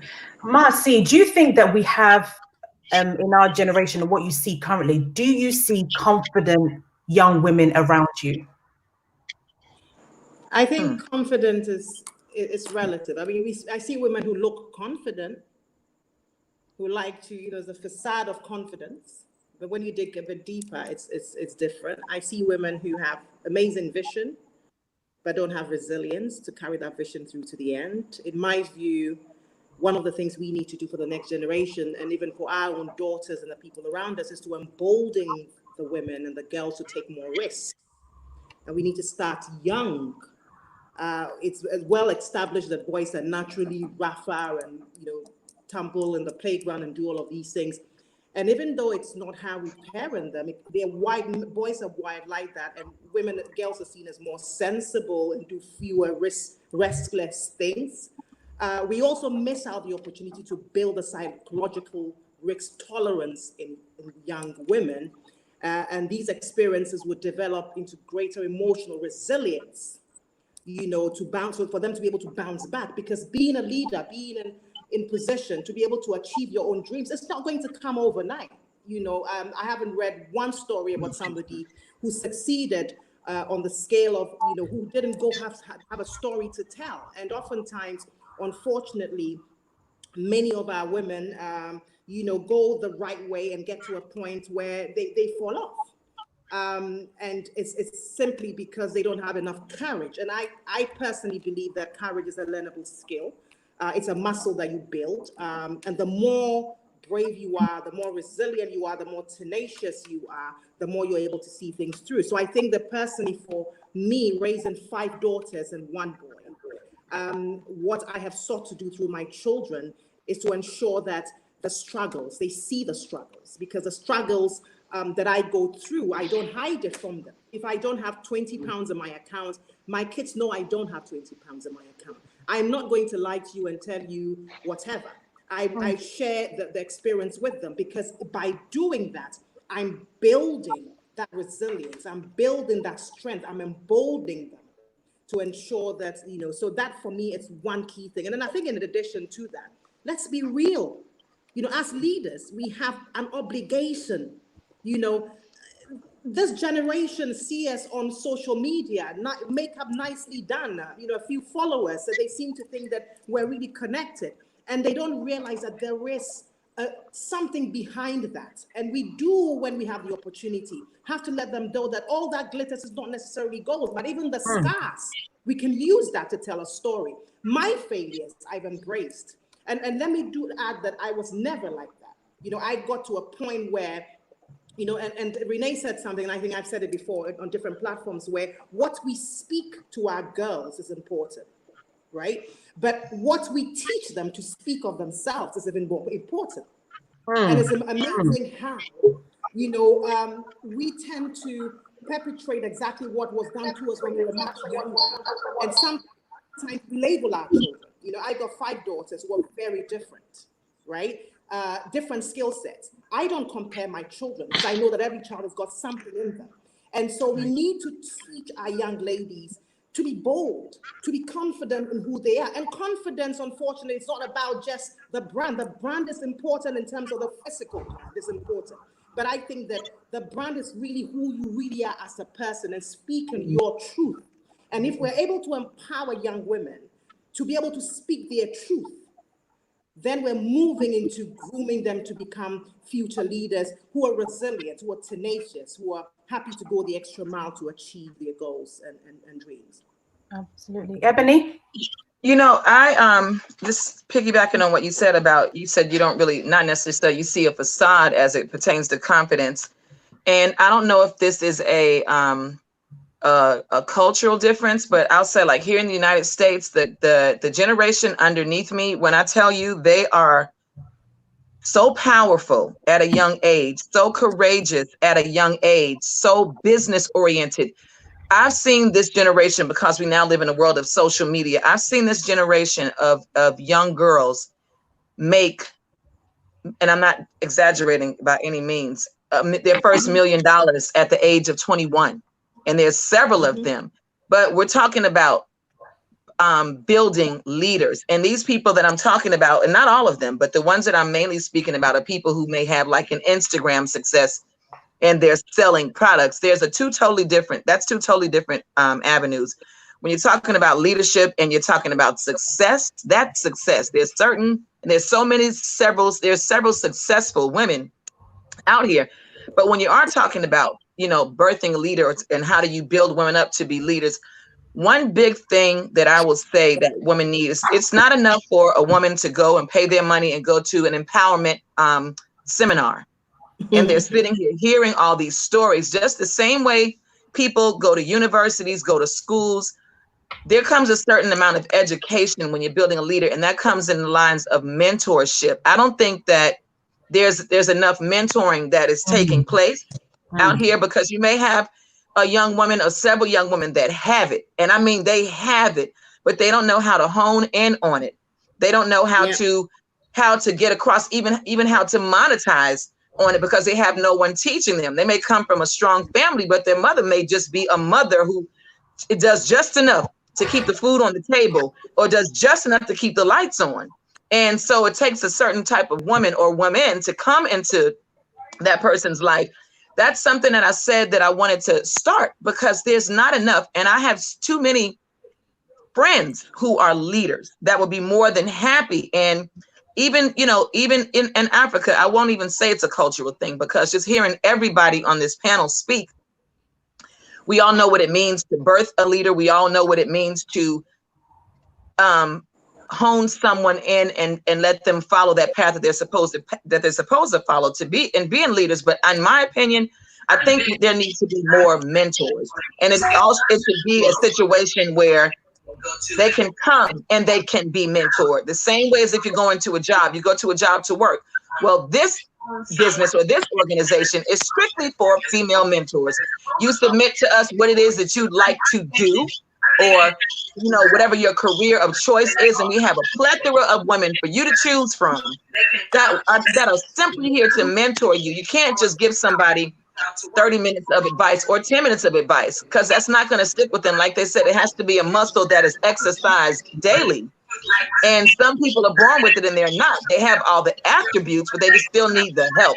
And I just feel like mentoring needs to be in more abundance, needs to be more prevalent. And that's definitely one of the ways to birth the female leaders. Absolutely. Go on, Roberta. Yes, sorry, I got disconnected for a few minutes, but I'm back in now. Do you want me to? I would love to actually. Go ahead. It dovetails right into what I was also going to talk about in mentorship and apprenticeship, which is something that we lack here on the continent. Because what I've seen is, I also went to school in the States, and my adult life was in the US before I moved back to Ghana to work. And I remember, even while I was an intern, I was following what they call shadowing, a lot of experienced professionals, and I was learning on the job, even though it wasn't my field, because like I said, I'm a scientist, and I went complete 360 into development work. I had no clue what I was doing, so I had to do a lot of shadowing to really learn on the job. And then later on, when I was introduced to financial advisory, I actually had to move to an institution that had the expertise in that to learn. And I was not making money. And this is something that I realized here as well. Everything is about money. Even in Ghana, when you want to groom a young, you want to take a mentee, the next thing they want is to extract funds from you. It's never about the money. I never made money my objective. I always wanted to learn. And I wanted to learn from the big players. So I started offering services, that, because, when somebody has money, they don't need you, really. They have like a team that can do things, but you have to identify specific things that they need. And for me, it's the fact that I was at the UN, and African billionaires and influential people needed to have that visibility at the UN. So I cashed in on that, and I started working on strategic positioning and PR with these individuals. Initially, I was not making money, but just to be seen with them opened so many doors. Sure. That's right. And people don't realize that. And that is apprenticeship, and that's mentorship. And I worked with one of the wealthiest women in Africa, in Nigeria. I worked with her for 1 year. I was just shadowing her. So I used to fly with her everywhere, LA, Argentina, Brazil. I would go with her. I took time out And people were like, oh, Roberta, you're gallivanting all over the place. You're not focused. I'm like, well, I'm learning from somebody who has spent 40 years building her billions. And I'm trying to learn within a year. So, hey, allow me. So I'll sit in the meetings. No, but I'm telling you, because people are like, oh, you're being used. You're not being paid. And I said, it's not about money. It's about just what I'm learning and what she's actually the knowledge, that she's imparting on me. And it was more important to me than her writing me a check. And that transformed and changed the way I was doing my thinking and the way I handled my business completely transformed because I had the opportunity to learn. So mentorship is very important. And having that humility also to know that you don't know it all and you can't be perfect. And also, I'm very good at that. Like when I can say to people, listen, I'm not the best comms person. I'm not the best person here. So I need to have somebody who has that skill set to come in and support me because you can't have it all. I'm very good at fundraising. I'm very good at that. But Denta is great at opening doors. And she's actually good at breaking doors. You know what I'm saying? That to the table. And this is how we can all come together as a collective to support the continent because I'm seeing too much. And I was talking to Denta. I mean, I'm seeing too many women on Instagram thinking that, it's about, the outfits and the cars and the luxury. Yes. I'm wealth by, being this and that and all sorts of unnecessary things. No, we need to focus on getting the right mentors. I'd like to add something here very quickly, that the role of mentors for girls should not be limited to just women, right? Oh, absolutely not. Also play a pivotal role in empowering young women. From my experience as a lawyer, most of the people who have mentored me have not been women. I have found that most women, unfortunately, see you as competition. Yeah. That's true. That's true. See you as competition. And so and I've seen a few people asking, how do you go about seeking a mentor? You find somebody that you genuinely admire and you approach them. Yes. So long as you don't just approach them and say hi. No, you approach them and tell them why you admire them. Yes. What you see about them and why you want them to be your mentor. Right. And everyone who I have actually mentored people that I've never set eyes on. I have mentored one particular lady who I didn't meet for nearly 5 years until I came back to Ghana. But she approached me and she said, I love you. I follow you on social media. These are the skills that I see in you. With, it's not just about you need to do a bit of work, but don't limit it to just female mentors. The male mentors are also very important. So true. If I can quickly add something to that as well. As mothers as well, we need to treat our daughters the same as our sons. So when you have boys and you have girls, you need to treat them the same way to be able to raise them as leaders. Because there are some mothers who have maybe 5 girls and 1 boy, and the girls cook for the boy, clean for the boy, everything, and the boy does nothing. Then you are teaching them in their minds that they just must serve a man, and that is what it is. Do you see what I mean? So really, really important. Sometimes in Africa, in our culture, sometimes even the boys get more meat or more of this. The girls will get 1 piece of chicken. The boys will get like he's a man. So what I'm telling the woman that she doesn't deserve it. That's what you are telling her. That she doesn't deserve to even eat well or eat enough. Basically. The way we treat our daughters, especially when you have daughters and sons, is really important. They must be treated the same way. I know a lady who is doing very, very, very well. Her younger brother is in university, and even now, as a married woman, she still every weekend has to go and take his clothes from university, go and do the laundry, and go and give it back to him because he's a woman and he's a man. Wow. So we have to also be very, very, very mindful of how we treat our daughters and sons. So, but may I kindly just quickly add, especially to the young ladies who are sending us messages and asking about mentorship. Mentorship is not, I repeat, mentorship is not the fast forward button to getting what you are looking for. It is not button you press because you want to jump over and skip over someone else's 20-year journey to do something of 20 years in a month. You can learn the tricks of the trade in a, like how Roberta was saying, in the 1 year. But even Roberta, you're probably even now living out every single day of the lessons she taught you and realizing that, oh, wow, this is a lot of work. So I want to urge the young ladies out there who really do roll their eyes whenever we talk about the major lessons and how they do have to take their time. I know that we're all in a generation where everything is microwaved and everything, it feels like you can have everything overnight.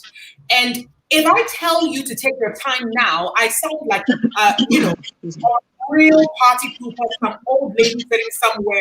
Yes, trust me. I mean, my kids are like, oh, mommy, you're so old. I'm only 41. What's that? Anyway, so it's important for you young ladies to understand that I'm happy to teach you the major lessons I learned, or to teach you the major lessons I've learned over a certain period of time. But if I mentor you, it's not because I'm trying to fast forward the learning curve for you. It's because I'm going to give you the specific tools, because I'm going to encourage you to face your own long journey. But what I'm giving you is tips on how to either build a thick skin, tips on how to overlook certain things, tips on how to be resilient, tips on how to be humble but bold at the same time, tips on how to be proud, and tips on how to be loud, because you're walking into a space where silence will kill you. So mentorship for me it's not even a playground. It's where I am to you what you probably don't even like, because I will tell you the truth. And the truth to a lot of young ladies is what they don't want to hear. I will tell you that dress may get you through the door, but that dress will not, you know what I'm saying? It won't get you anything, that little tiny attention that you're looking for.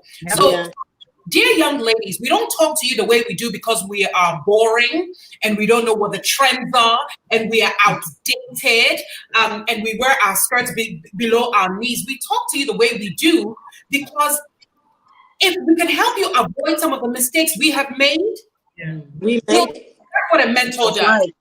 That's right. Yeah. So that's it for me. Yeah. Absolutely. And when we started promoting this session, I got a message from a young lady that says, look, Denta, every job that I get harassed by a man. And even if I cover myself head to toe, I still get harassed. And so the young lady was like, can you ask the panel, have they been through this? Have they been harassed in their journeys by a man? And what have they done to overcome it? Hey, silence. Silence. I've never been in that position. Where's the wine? Renee. You know what? Let's Go ahead. okay. Now, first of all, let's define harassment. Okay. Yes. Sexual harassment. Yeah. Okay. Now, sexual harassment is not necessarily rape, and we understand that. A lot of women are being sexually harassed. But because they think there's no physical contact and there hasn't been any, so they don't see it as sexual harassment. But many ladies are being sexually harassed every day. You can even be sexually harassed verbally by the kinds of things that, so it's really, really standing up for your rights, basically. And I am a very, very no-nonsense kind of woman. I've always been like that. I was brought up that way, and I'm not afraid to lose anything, basically. So I won't be sexually harassed because I'm afraid to lose something. And I get so many DMs all the time. Young ladies asking me this question, but this and this and this is happening. But if I don't allow, and this and that. I was working in the bank when I moved to Ghana. Now, when I moved to Ghana, I started working with the bank. I entered it and didn't really, really like it and all that. But the reason why I typed my resignation letter immediately that Monday morning and sent it was because of harassment. Now, most of the ladies, what I was seeing is they felt honored to be harassed. So if the boss was walking and slapped your bum, it's like, oh, sir, oh my God. It's like, oh my God, like he slapped my bum of everybody. It was like my bum he slapped, and you think that it's a It's ridiculous. it's not a compliment. It's actually sexual. We have to start teaching really what sexual harassment, and they need to be reported really. But for fear of, oh, I might lose my job and all of that Exactly. I left. I mean, I really like literally walked out. Because of something someone said to me, didn't even come to touch me. But for what he said and for what I heard and everything around and what I was seeing, I just thought that is not my environment. And I'm not going to be successful in this environment because I will not be taking it. So I just said no. So have I been sexually harassed before? Verbally, yes. I mean, if anybody touched me, I probably will hold your hand and throw it away, and I probably will slap you. I don't. So nobody ever, did that to me. But verbally, yes, and I walked away. Okay. But what do you say to the young lady? Because I've never been sexually harassed either. But my point is, what do you say to the young woman who has been, and they are afraid to lose their job and don't want to speak out? I'm a very strong-minded female. They call me an alpha female. I'm sure a lot of you have heard that term. So, but I've never been in that position. So I'm just asking any of you ladies, and for those who are listening and watching, what advice do you give to someone that may be going through something like that as to what to do? Because the first thing that comes to mind for them is they're afraid of losing their job. Well, that's very, very difficult because it can be political as well. Because if I go and report to HR, you can even get in trouble for going to report the manager or going to report. Right. We need also address the fact that in our society that is acceptable, because when I came, I moved here from the States as well, and sexual harassment is a crime. You can get sued.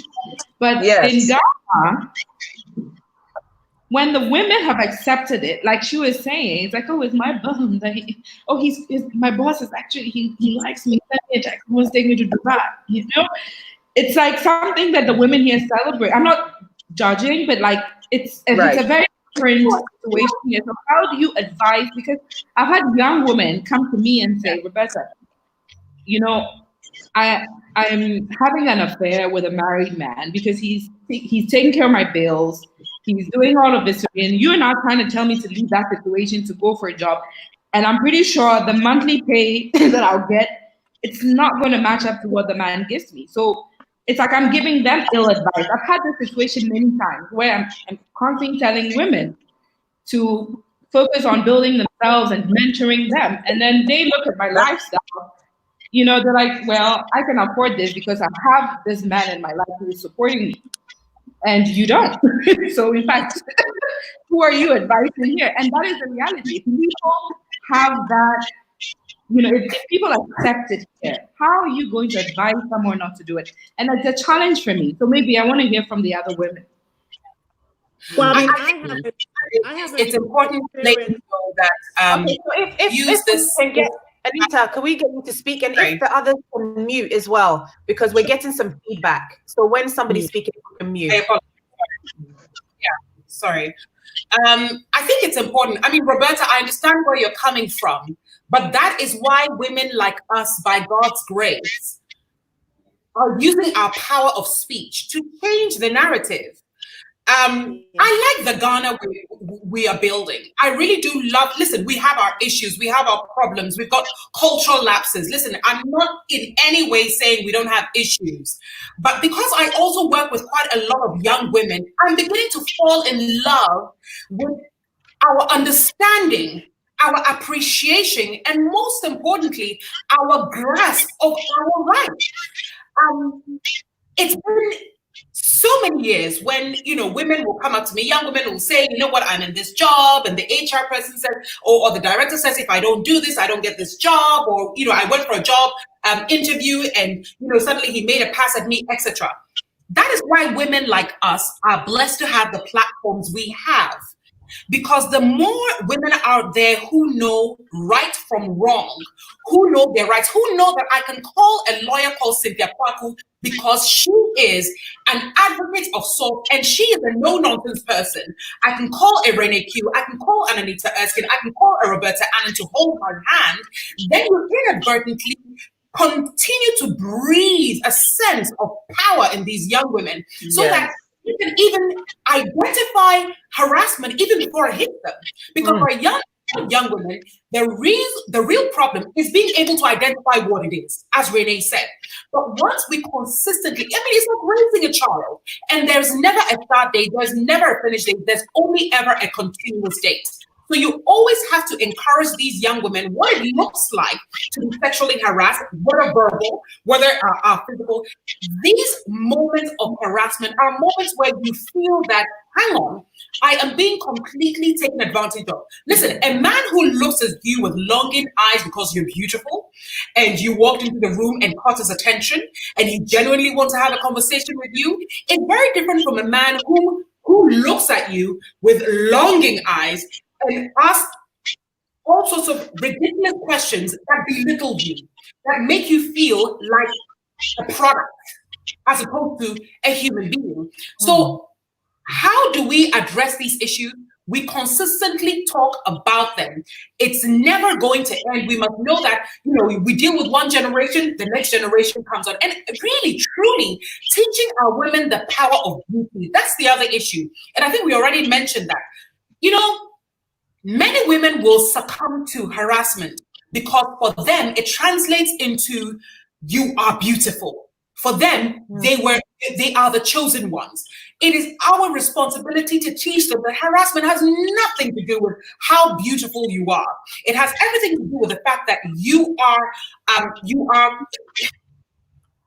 can be preyed on without realizing that you are being preyed on, but you've got rights. So today, and that's why I love this panel of women. We have corporate women, we have image consultants, we have lawyers. Listen, find a Cynthia Background and explain to her what happened. And by all means, allow Auntie Cynthia to help you file a lawsuit and walk away a proud woman. So I just think that we should talk about it, and we shouldn't talk about we shouldn't talk about it as if, oh my goodness, it is such a big problem and it's overwhelming. But I think we should talk about it as in, yes, it's overwhelming around the world. But that's why women like us will not stop at talking about it, particularly to our young ladies, and most importantly, on platforms such as this, where everyone can hear us. And these people who can hear us know that we know who they are and we're coming after them. Yeah, that's a great thing. That's a great thing. But the thing is, we also need to let the ladies know that they are worth more than their salary. Exactly. They are worth more than what, because the thing is the amount of money. And we have to let them know, because you see, in their minds, they are thinking, even if I go and tell Renee Q, and Renee Q puts it on her page every morning, and I lose my job, who will give me a job? Will Renee give me my salary every month? Will Renee pay with Cynthia, as she's filing the case, and what will she be paying me? That's their mindset. So you have to know that you are worth more than that. So even if you lose a job and not have a job for 3 months because of this, you have to stand. And I spoke to a lady recently on Instagram. I don't know her. She sent me a DM, long DM, and was that same sort of situation. She's in a job, blah blah blah, married man, this. She's afraid to lose her job and all of that. And that's exactly what I told her. And she said she's been battling this for months. She's actually in a relationship with a man. She doesn't feel good about it. It's not good for her spirituality, blah, blah, blah. And I said, but you are worth more than that. You are worth far more than that. So even if you break up with him now and you lose your job, for the next 3 months or 4 months, you are not getting any pay or any salary or whatever. In that period, you either need to grow yourself for a better you and for a better job that you can get. The difficulty now too is, where are the jobs anyway? So it's not like you can just, I quit, and then you go, where are the jobs again? So it's almost like once you have a job, you're doing everything you can do to protect it, and that's where the difficulty is. Okay, I'd like to add my voice.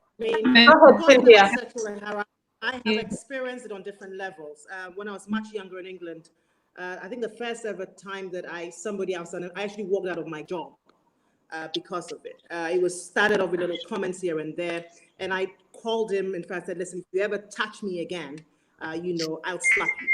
And I went ahead. Of course, they didn't believe me at the time, but I left my job.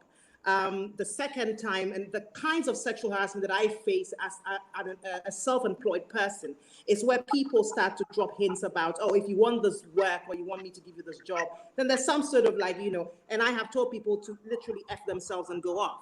And then I've had my own daughters, a few of them who've had experiences such as that. Very recently, my second daughter had an experience at her workplace where she was being tapped. But the center thing is this: it's about your worth. I personally feel that if you put the ability of you to succeed in life and your purpose in somebody else's hands, then you basically mean that if I leave this job, this is my end all. Nobody's going to make it for me. No. So long as I have my purpose, it will speak.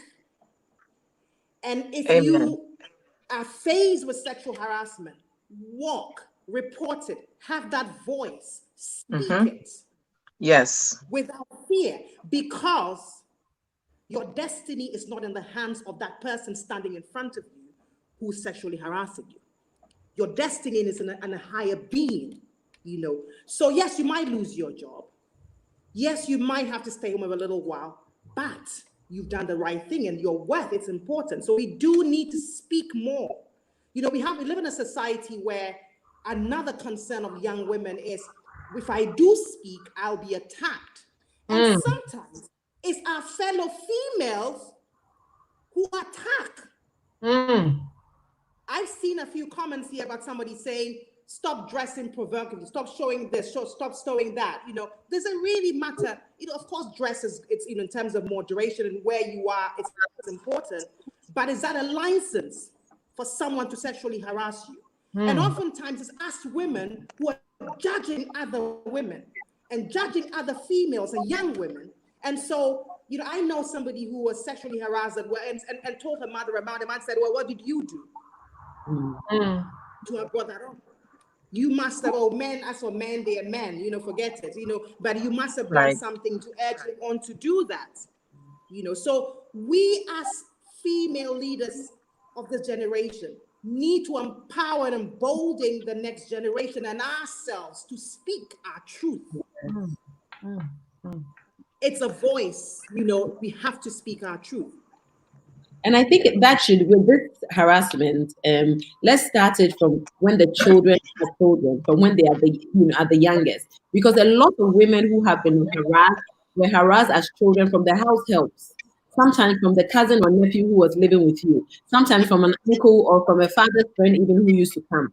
So if as children you instill that sort of self-worth, and as a child, by the time they get to that, a corporate age or whatever, it won't be any second thought. It won't be, should I leave or should I leave? But from when you were a child, you knew that it was not allowed. It was not allowed. Many women who have been harassed, it started when they were young children at home. The house help, the visitors, the nephews, nieces, people who will come and stay with you, that your parents were showing love to, will come and they'll do this to you. And sometimes you were even afraid to tell your mother, because your mother can even beat you. That's why I was saying before about allowing our children to speak. A lot of, before, I don't know about now, and now things are changing actually. But before, children were not allowed to speak. It was almost like you speak when you're asked to speak. Yeah. So there's so many things I have to tell you though, but I haven't had the chance to speak. So it's all inside me. So you don't know what I'm going through as a parent. And you must know what I'm going through as a parent to raise me up as a leader. So we have to be making that difference now. We must allow our children to speak. How was school today? Let them say what they want to say. Mommy, do you know that this? Allow them to speak. It's not your time to speak. And we have to change that. And that is one way that will raise great leaders, both boys, men and women. Allow our children to speak, to even tell us their, sometimes parents, we like, I like it when Cynthia said, when she doesn't even have any money in her account, her children know. Do you know that your child can even give you an idea to raise money? Yeah, right. School, every time all the children will be the pancake. Then, mommy, why your pancakes are so nice? Why don't you do pancakes and bring it? Next thing you know, you start in that school. Next thing you know, you are the pancake queen, and you're taught that idea. Yeah. You know, like then I love your relationship with your children. But a few days ago, you were on live and you were worshiping. I went off after a while. Sometimes certain things touch me in a different way. I was watching, and after a while, I was like, let me. I went off after a while. Your daughter has a hair. She has a hairline. Yeah. A business. How old is she? She's 8. 8 years old. 8 years old. But that sort of relationship, telling your children what you're doing, giving them ideas, them also telling you, mommy, I really like balloons. I like balloons. I want to do something with balloons and put some toys here. You say, oh, keep quiet. You just waste my money. You're just a child. You need to stop that just a child. They have a mind. Yeah. So grow that mind. And that's one thing we really have to work on. Absolutely. So I'm sorry, ladies. I just want to say something. I have to sign off because I have a live that I do at 5:00 on Thursdays, my time. But let me say this: I'm just listening to all of the ladies speak on this broadcast, and I'm also reading the comments. And one of the last comments someone said is, this is a breath of fresh air. We need more of this, ladies. We need more of this, because what we have actually done is mentored several of the women who are on this broadcast watching. I mean, everything. And even speaking to the worth part, you as a woman, you have to know your worth. And that's something that mothers have to start teaching their daughters at a very young age. Yeah. Because we have women who are in situations who don't know their worth, whether they're in a relationship and it's an abusive one, whether it's a verbal or a physically abusive relationship. Someone who stays in that situation, as opposed to someone who absolutely knows their worth. Like you said, Renee, you walked off that job, even if it meant you did not have a job for 3-4 months. You knew your worth as a woman, and what happened, you still became a success, But Dento and everyone on the call, Roberta, Renee, and Cynthia. Wait a minute, my eyes. Oh, and Anita, honey. I want to finish this. Denton, I want to thank you first of all. I love it, and this is very much needed. And I know I'm coming to Ghana, ladies, as soon as they say that we can. I promise you, I am, I am, and I want to have a further conversation with you, Denton, because I really want to do something with everyone on this broadcast, because everyone on here is strong and is powerful. And if someone listens to anything that we're saying, I know it will be life-changing for them. And if we continue this, then it will definitely be life-changing. I'm definitely in, and I hate to hang up right now, but I have to. Denta, again, thank you so much. And ladies, I haven't followed you yet, but I'm following you as soon as I get off this broadcast. And I want all of us to keep in touch. But Ebony, before you go, yes, in a strong female leader in 3 words, what would you say? One is faith. That's number one. Faith to know that you can. Okay, that's number one. A second one I'll have to say is reinvention. Okay, because just in case you think that it's one thing and it's not, it's okay to reinvent yourself, because you may be going down the wrong path anyway, but you have to have the knowledge to even know that. And the last thing I would say is stick-to-itiveness. You're no good to no one else if you are keeping these leadership abilities to yourself and you're just talking amongst your couple of friends, because there's a whole plethora of women out here who need the information and the knowledge that you have, and that you have organically and authentically. So the faith, stick-to-itiveness, and reinvention, those 3 things. And as long as you can do that, you can be a leader at the age of 6. And then you may fall off and you feel like by the time you're 16 that, oh, I can't do this anymore. No, well, reinvent yourself, because you still have those same leadership qualities. And then you continue to do the same thing. I'll be 50 in September. I've been in this game since I was 18 years old. I could have absolutely fallen along the wayside once the first thing fizzled out, but I've definitely had to reinvent, and I have not looked back, and I just keep growing stronger and going further. So Ebony, that's what I will lead with. Ebony, 50. Who? I was like, yeah. What? Wow. I'll be 50. Yes, September 1st. Yes, indeed. And I'm mad because I was coming to Africa to celebrate my 50th birthday, but I don't look like I'll be doing that. Yeah. Well, thank you so much for joining us on Thank the you, show. ladies. Thank each and every one of you. And we'll speak to you shortly. Yes, you will. Thank you. I would love that.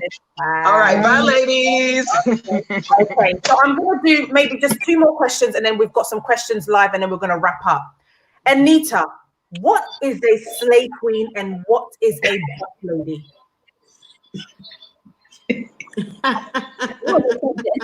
And a what? A boss lady. Boss, A boss lady. Okay, or okay, boss lady or boss chick. okay. Anita. I will try. Oh, I'm going to be very controversial here, and I'm going to say my mind because I know there are hundreds of millions of people who hide behind their computers, their tablets, their phones, on social media, who may say one thing on social media, but emulate something else in private, okay? The difference between a slay queen and a boss lady is not very much, with all due respect. A lot of women are choosing individually to take charge of their own lives. Taking charge of your own lives, fortunately or unfortunately in certain situations, means having to compromise what society deems the regular way of, or the ideal way a woman should live her life. Denta, I have met so many women and dealt with many women who take me to their homes, who introduce me to their parents, who allow me to drive with them into the nooks and crannies of where they come from. Wow. So much so that I start understanding that as much as God has created each of us very differently, God loves each and every one of us equally. Some of these women are the main breadwinners of their families. By the way, I'm not in any way condoning what everybody does as a way of making money. So let me just put that out there. I'm not condoning what Amma does versus what Ajwa does. But I'm saying that people have individual reasons for doing what society says, well, you know what? This is a wrong way of living your life. A boss lady, honestly, is somebody who is in charge of her destiny in a way that society will say you don't have a right to. When I changed paths, when I changed the direction of my career, do you know how many people said without fame, without the headlines, and without the millions of followers, I would be nothing? Wow. And for a minute, I said, it could be true, because sometimes even the phone calls you get from mainstream companies and organizations are because you are popular, or they deem you as being top tier in the world of popularity. They are not looking at the value you bring to the table. They are not looking at skill. They are not looking at the wealth of knowledge. They're looking at just how many people and eyeballs you can bring to a particular conversation. So that's why you sit back and wonder, but why is this person there and why is this other person not there? It's because society is now determining, or has always determined for women, where they have a right to be. So boss ladies are ones who said, you know what? I'm going to live my purpose. I'm going to keep my head above water. I'm going to worship my God. I'm going to boldly show you that I'm in charge of my destiny. You have no clue who I am, what I've had to do, how much I've had to suffer, how much time I'd have to spend to build my own confidence. How dare you tell me who to be and what to do? You don't sleep in my bed. You don't feed my family. You don't take care of my parents when they're sick. You don't work 3 jobs to put me through school. And, so it's funny because when I put this poster up and I made our slay, sharing, learning, asking, and yearning for more, I had a few people DMs and say, "Oh, Charlie, oh, but big sis, you are kind of connecting the slate to, you are respectable women." And I said, "How dare you? Dare you make a conversation about being a kind of woman who is able to live a life be about how you define what I should be." I actually wrote the words, "How dare you?" Wow. I'm sick and tired of people boxing us, so much so that Denta right now, just say, if I'm not wild and loud and glitz and glamour, whatever it is, I am not slave. If I am demure and whatever it is, I am, whatever, boss lady on slave. You know what I mean? But you know what, sweetheart, sometimes I may not have the camera on, but sometimes I do wear my big hair. And sometimes I do wear my crazy makeup. And sometimes I do wear my bodycon in my house. That's my reality. So I don't know that I can answer that question sincerely, Denta, without speaking what I know is in my heart. Okay. I am an advocate, so I will always say that, yes, it is true. If a lady did come to me and I felt that the way she made money or how she commanded attention was problematic for her future, I would talk to her as a sister, but I would know that the reason she's making that decision is based on something. Until you know her something, I beg you, do not judge. Because most of us are blessed, and I'll say this, most of us are so blessed to have been able to avoid certain things. If you find yourself in a place where you never have to make money a certain way, and I'm raising my eyebrows so you know what I'm talking about. Yeah. You're blessed. Yeah. Wow. It's a very controversial conversation, but that's how I feel. Okay. So Renike, we see a lot of images on social media. A lot of,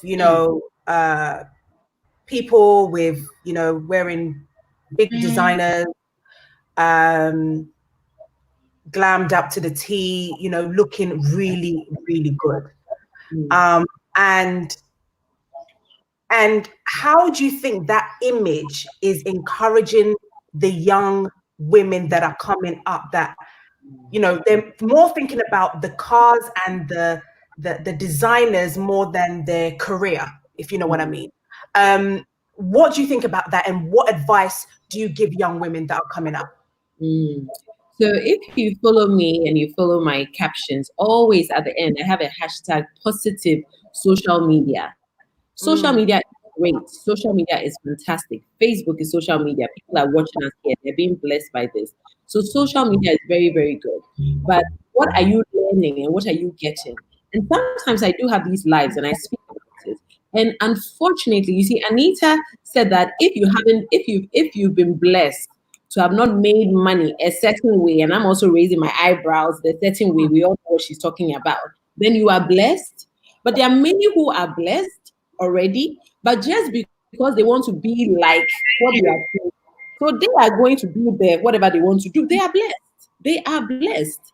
But why do you want what you are seeing? Why do you? So it's really, really, really difficult. This is so, and it's almost like it cannot be controlled. Like you have to decide. Sometimes I tell people, right? I was speaking to somebody, and she was saying to me that there are certain people that she follows, but she's realized that anytime she sees their posts and all of that, it puts something in her, like some edge in her, some fire in her, like she wants to do something. Then she's wondering, like, and all that. And I said, and follow them. Even now, you can even mute, so the person won't know, so you won't see their posts. But we be mindful of the people that we follow. Number one, why are you following her or him? After you are following them, what sort of vibe are you getting from them? So if it's not a positive vibe, you need to unfollow. Many people now are watching what people are doing, what people are putting out there, and are putting unnecessary pressure on themselves to be like that. And it's quite unfortunate as well, because those people putting all of those things out there are getting 1 million likes, 2 million likes. I want to be like you. Oh God, if I was like, people actually pray under some of these pictures, saying, how I wish I was like you. Oh God, if you bless me as thee. And all of those kinds of things. So what can we really do about that? It's really, that's why mentors have to come in. We have positive, strong leaders. And you know one thing, well, confidence as well has to come in. I think it was Ebony who was saying that there are so many powerful leaders and who are not speaking, basically. And so almost like it's almost like there are more of these sort of pictures and these sort of people that you are seeing than the ones that are giving, the positivity and all of that and all of that. So it's like that's what they are seeing. So that's what they are following. So in a way, it has to sort of start like a revival, where we are speaking all the time and we are encouraging and we are, and you can also do. I don't think there's anything wrong with looking good. Actually, I don't think there's anything wrong with looking good. Nothing wrong at all with dressing up. I took a picture before. I'll post this and tag all of you. You won't believe what I did. I wore shoes, Nia, because I don't remember the last time I wore shoes. Can you believe I wore the shoes today and I realized that the last time I wore shoes was like in January. I was even sad. Wow. So I was like, powerful. I dressed and I took a picture and I was like, powerful leaders and powerful women and all of that, But we really, really must. It's a shame. It's a shame. But Anita, I want to say this, and I want to say this to all the ladies watching as well. If you always tell yourself, you have to know yourself that you are blessed. You will not be looking and comparing yourself to other people. The comparison is what is making is what is causing all of this. And a lot of the time, that is already due to whoever it is having a low self-esteem and insecurity.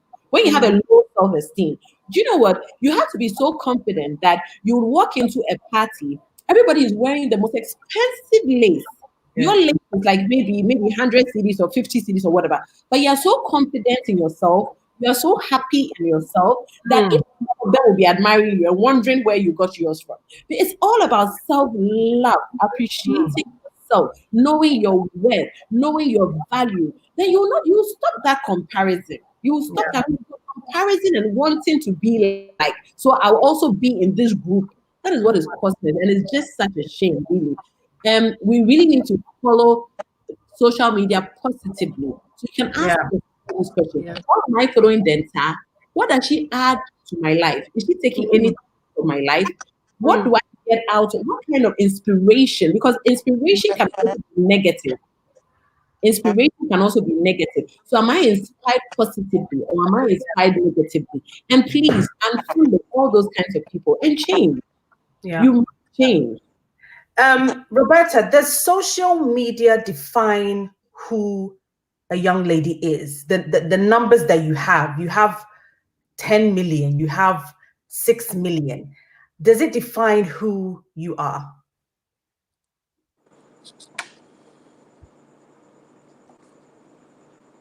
I think I've lost her. Yeah, I think she's frozen.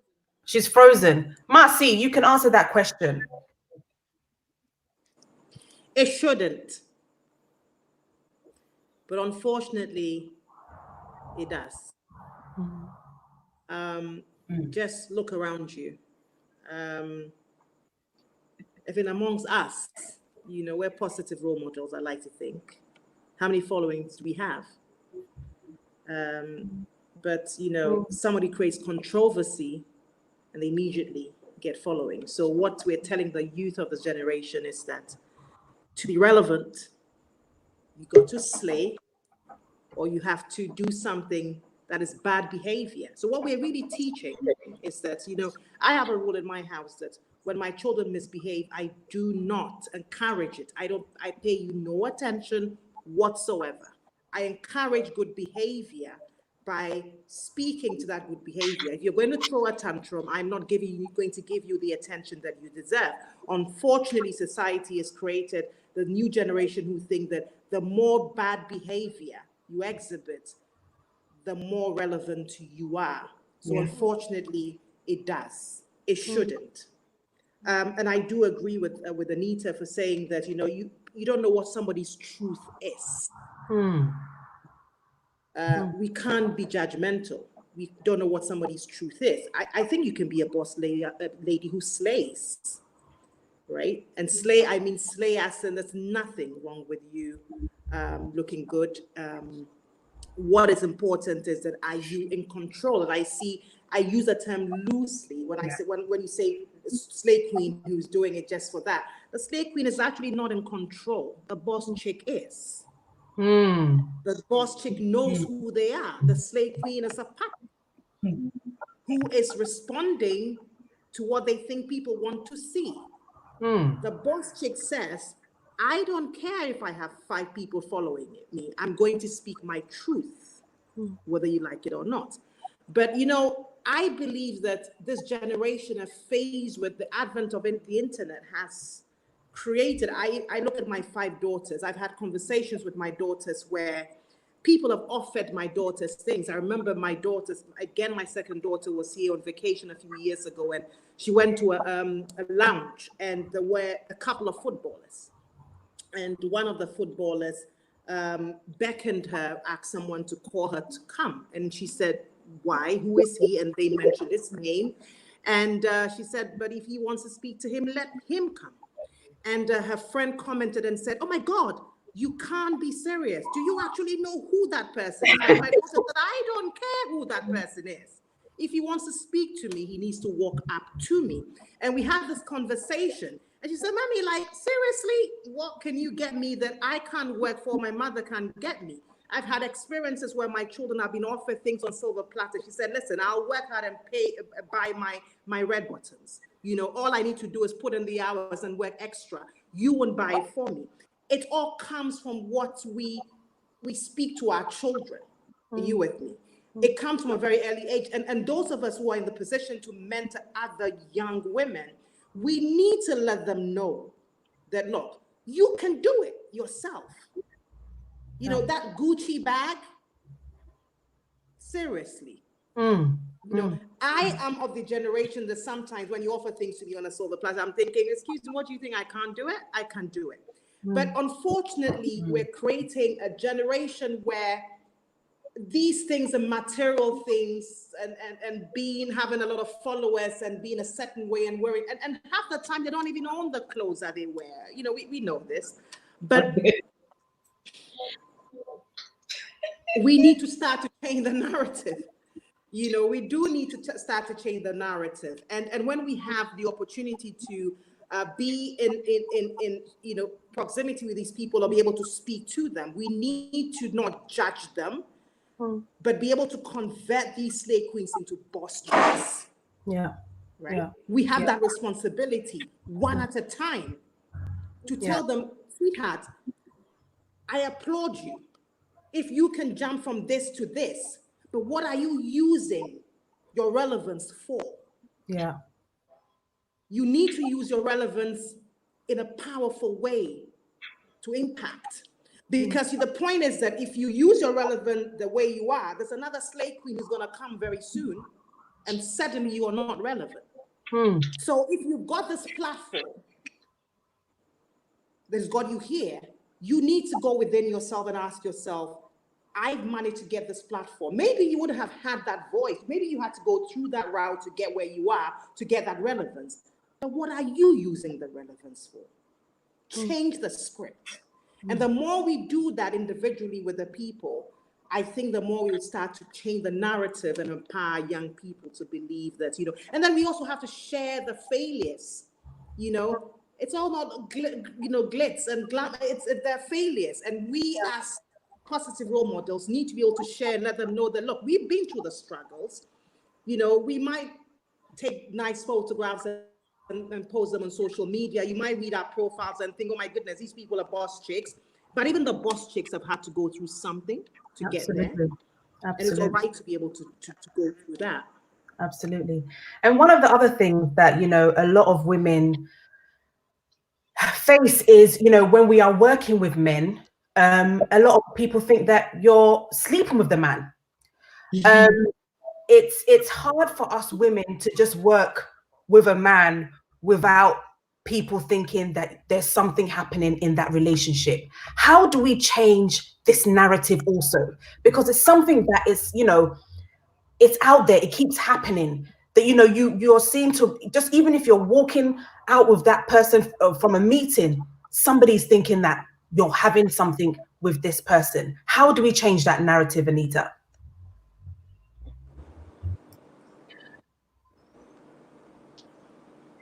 Denta, no matter how hard we work, no matter how hard we try, no matter how decently or non-decently we dress, public perception will be what public wants to do or say to make themselves feel better. That's the reality. I hate to say this, ladies, but often that statement, oh, she must be sleeping with, comes from the person who is not dedicated to hard work and sweat, whose perception of how you are getting where you're getting to is surely has to be because. You know, so I'm not going to be able to control how you think I got the job. If you sadly in your mind think that I'm here because of how many people I've been with, then surely you don't even know what hard work looks like. Because if you knew what hard work looked like, if you knew that hard work was a definition for consistency, if you knew that hard work, you know what I mean? Surely you wouldn't have been sleeping with every single man. But yes, you know, and I say very respectfully, but listen, Denta, this statement you're making almost always comes from a sect of people, someone, male or female, who wants to justify your journey and who wants to pinpoint your success on one particular thing because they can't for their life fathom how hard you have had to work to get to where you are. Unfortunately, I don't have the time of day to fight every Tom, Dick, and Harry and what they say and what they do because I have my eyes so fixated on the prize that, you know, think of me how you will with all due respect. But I know how I got to where I am. I will always use my voice to advocate for women to work hard, work smart, and network and bond and do whatever it is that is required.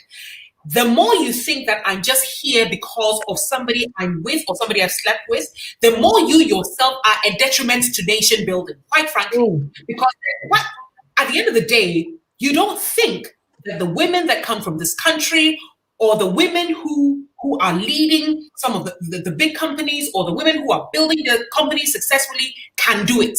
That's what you think. You think they can't do it, and which is an absolute shame. So beautiful question, but I've come to the point where, listen, I can't waste my time trying to convince someone that I'm working hard. I mean, can you give me how many hours? Like, hey, I'm working hard. Hey, no, it's not. I don't have that time. Mini time. So I cannot solve everybody's perception of who I am. The people who value me know my hard work, know my worth. The people who want to emulate me do come and I teach them the ropes. The people who I admire also take me in and show me how to get even further. But if other people's perception are going to be that I'm here because of somebody else, then I'm sorrier for them than myself when I'm into the night and sweating and breaking my nails and cracking my head and calling Renee and falling ill and whatever. I'm sorrier for myself, you know, than them. I can't control them. I can only control how I continue to be a leader in my industry and a leader in my life. Okay, Renee. Well spoken. I applaud you. And truthfully, you said it all, really. I think that people like that, you should totally ignore. That is just a cultural narrow-mindedness. That is people believing that a woman cannot make it because they are thinking that by sleeping with the man is letting. And you know, I just want to add on to this, right? You were saying, you know, but also a lot of people also have that notion of, oh, it's just her husband who is also doing it for her. It's just her husband. Now the thing you have to know, right, is that my husband can give me $1 million. If I don't have wisdom, hard work, knowledge, experience, everything, I will waste it and spoil it tonight and it will finish. Yeah. So it's not just, and it's the thing, and it's the same man. The man she's sleeping with, her husband is also a man. So it's the same. So basically, what people are saying is that it takes a man to make a successful woman. That's what they're doing. And those are just illiterate. Those are just ignorant people. Those are people that we really should not even give any attention to at all. Do not. Because like Anita said, are you going to go and explain and to prove?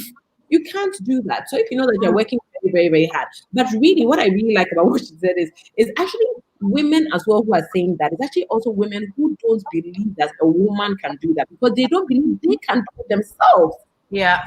They don't believe that they can make that money. They are wondering, but how can she make that money? And that is your own issue. That is your own problem. DM me. I'll help you with your self-confidence.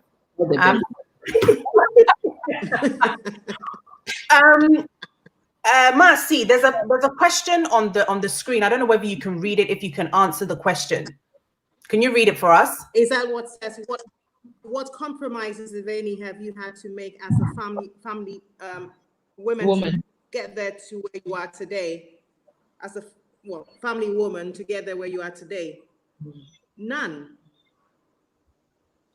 Because I have embraced every role as it's unfolded. I mean, I set up a project called the Chronicles of a Working Mother, and hopefully soon we're going to roll out much proper, and I will, a lot of women are going to explain what this is all about. But I have never had to make any compromises. I've lived every phase to the best of my knowledge. I've been that woman who started off, had to stay at home, take care of my children at some point, then go back to work full time, go back to university and study, come back again, build something that was growing very well, had to go back again and start again, and I've embraced it. I mean, for me personally, I'm a mother first. Being given the ability to give life for me is an important thing, and to nurture that life. But there's never been a time limit on what I need to do in terms of success. I've never placed a time limit on it to say that I need to be successful at the age of 35 or 40 or 25. And so for me, it hasn't really mattered. Where I have taken time, I'm 50 now. And I feel that what I'm about to achieve from now is even greater than what I have achieved thus far.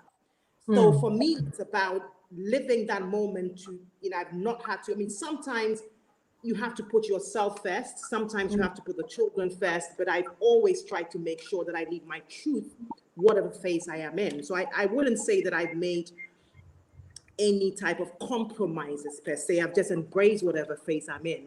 And like I said to you, it's all part of the purpose, where at the time I felt that I was making a sacrifice, as a career woman, having to go back and take time out to take care of my children because I had to move them back to England. And at the time I felt that I had lost something because I've taken 10 steps forward, and I felt at the time that I was taking 15 steps back. It has all come to make sense to me because those times now make sense in terms of the purpose and what I was going through. So it all goes back to purpose. Whatever I'm going through, for me, it's that journey. There's before the foundations of the earth, he knew me. So am I saying that if I took 2 years out of my career to stay at home, he didn't know that? Come on, he did. Yeah, maybe struggling with but it's about having confidence and that faith in your vision and knowing that purpose will speak for itself. It doesn't matter whether it's 25 years old or whether it's 70 years old, the purpose will speak. And so I never see anything as me having to make a compromise whatsoever. Okay, thank you so much. Roberta, there's a question on there. If you can read it and answer it for us. How do you inspirational ladies balance building, managing your empire and your personal family life? Interesting. So, thank you, Khadija Owusu. It's great to know that you think of us as inspirational ladies. I believe, one thing that is very, very important to me is I always dedicate my life and everything that I do in business to God. I feel that grace plays a major role because we spend a lot of time studying, working and building and planning. And oftentimes, even the plans that we make, we don't align those with God. And we go off track in most cases. And one thing that the COVID, for instance, pandemic has taught us is that the things that we thought were important to us actually not that important, right? I'm sure governments made so many plans on budgets and all that, and realized that there is a greater and supreme being who directs affairs in life. So for me, it's always having that balance and coming back, staying grounded in the fact that, God is guiding and protecting me and giving me the gifts that I need to live according to his purpose. So it's basically about what I am actually given to people and not necessarily, and also what I'm also taking in, right? So it's finding that balance between family, between business, between friends, and all your relationships is very important. So I used to be, and I remember my mother used to complain a lot. I used to plan. I was always on the plane, going here and there. And she's like, Roberta, who are you competing with? Like, why are you always, you need to slow it down and realize that you have your whole life ahead of you. And it was at the end of last year that I realized that, there are other things in life that are more important. Like your family. I have a 9-year-old. I realized that even spending more time with him and dedicating my life to ensure that he gets those, he's getting in the right direction and also understands, the God factor is very important. And, helping him to develop himself, not just as an individual, but also as a God is also very important. And I realized that I needed to dedicate more time to that because I was always focused on the numbers. We need to bring in this amount of revenue at the end of this month. We need to meet this partner, this investor. I was so focused on that I was missing out on the most important thing in life, which is really, like Cynthia said, have an opportunity to be a mother, a daughter, to an amazing, brilliant, intelligent woman who has, spent so many years working on things. I was like, Mom, I wish I had spoken to you like 10 years ago when I was developing this idea. My mom has done it. She's walked the path, so she knows it. And I never went to her for advice. But I realized that I needed to spend more time with her. There were things about my brother, that my brother is very humble and quiet, and he likes to take things in. I'm like the one who reacts immediately to a situation. My brother takes things in, he observes, he never speaks. And I realized that, oh my God, most of the time in the family setting, he's the one that everyone likes, right? So when PY enters, he's like, oh, Miss PY. And then when I go, they're like, yeah, the troublemaker's here. But then I realized that the reason why he's liked is because he's a gentleman. He never speaks until, he never, gives his opinion until you ask. But whereas I was the one always, trying to talk when I haven't even been asked. And I learned things from him. So it's really understanding the things that you're blessed with in your own environment, taking your time, realizing that there is no rush in life. You just need to take your time and focus on God because he directs you. And then one important thing is we're all not qualified to do things. But when God calls us to do certain things, he qualifies us. It's so important. I'm doing things that I never studied to do, but he's instilled in me all the things that I need to, properties that I need to be able to move whatever it is that he's put on my path. So it's important to realize that and just take a deep breath, do more yoga, relax. Life is good, enjoy quality time with family, with friends. That's what life is about, So we need to focus on that. Thank you, Roberta. We're going to be wrapping up, but what this notion, this cliche that we keep hearing, women are their worst enemies, are their own worst enemies. Anita, when somebody says that, what does that make you feel? How does that make you feel? It makes me feel that we don't work hard enough to prove that we can be, we can both be in the same space and have enough space for ourselves. It used to anger me. And then I thought, if I get angry at that statement, I'm being hypocritical because have I encountered a woman truly wanting to bring me down? Absolutely, I have. So what's the point of pretending that it doesn't exist? If it truly exists, then I don't even help the next woman prepare for what could be some kind of, backlash or some kind of wall that she's going to hit. What I do say is, in my space, I do try as much as possible to hold another woman's hand when and if I can, only when I am stable. I don't do it all the time because I'm not always in the right frame of mind. I mean, my good friend Renee will call us, Mr. Anita, sometimes I'm just not in the right frame of mind to take care of Renee. Sometimes Renee is not in the right frame of mind to take care of me. It has nothing to do with anything other than the fact that we want to be there for each other, but we must get ourselves well and strong. There are times when, you hear another woman talking about an idea that is remotely like yours. You know what I mean? You have two choices. Walk away from it and execute yours quietly if you like, or see the value in adding your ideas to her so that you enrich what she's doing. I am a fanatic when it comes to my name on things around the world, my names on projects that women are creating. It's just to sit back, fold your arms, see your name at the end of this project, and see your fellow sister just thriving and blossoming.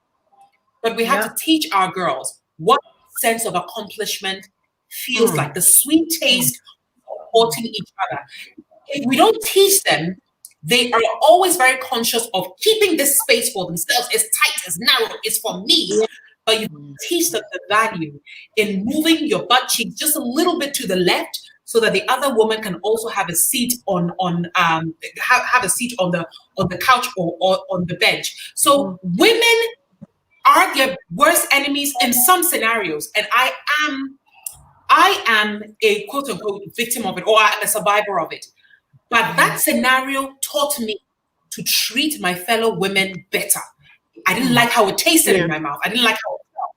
So I took away from it the key lessons that if you don't like how that feels to you, then surely do not apply that kind of attitude to any woman in your space or any woman around you. Renee Q, can a woman have it all? Renee, can a woman have it all? Yes, she can, depending on what she thinks it all is. So I think a woman can have it all. I like what Roberta was saying, that now she sees the value in spending more time with her son and all of that. So I think I have it all, and I'm a woman. So yes, a woman can have it all because I have it all. I'm a woman. So yes, a woman can have it all. What does she want? So now you have to define for yourself what you want. It doesn't have to be that list. I'm not married yet. I don't have a child yet. I don't have a car yet. So you don't have to, you don't have to you don't have to sort of wait and be taking off the list that the everybody has sort of created for you. It's a personal thing. It's a personal thing. I was thinking about that question about the family and work, and now I've sacrificed or I've given up a lot of work or some work that I could have done because I prefer to spend it with my family. I prefer to spend that time, and I never regret it at all because it's also about the fulfillment. The fulfillment. When you are fulfilled and when you are not greedy as well, sometimes the greed can come in. So you want, and all you want is just to prove to the next person, I will get it to truth. And that's what that competition and all that. So I think you all around you, but the most important thing, the peace and the happiness that you have to have. You don't have that. Do you have it? No. So it depends on what you define as my all. And my all is just being so content.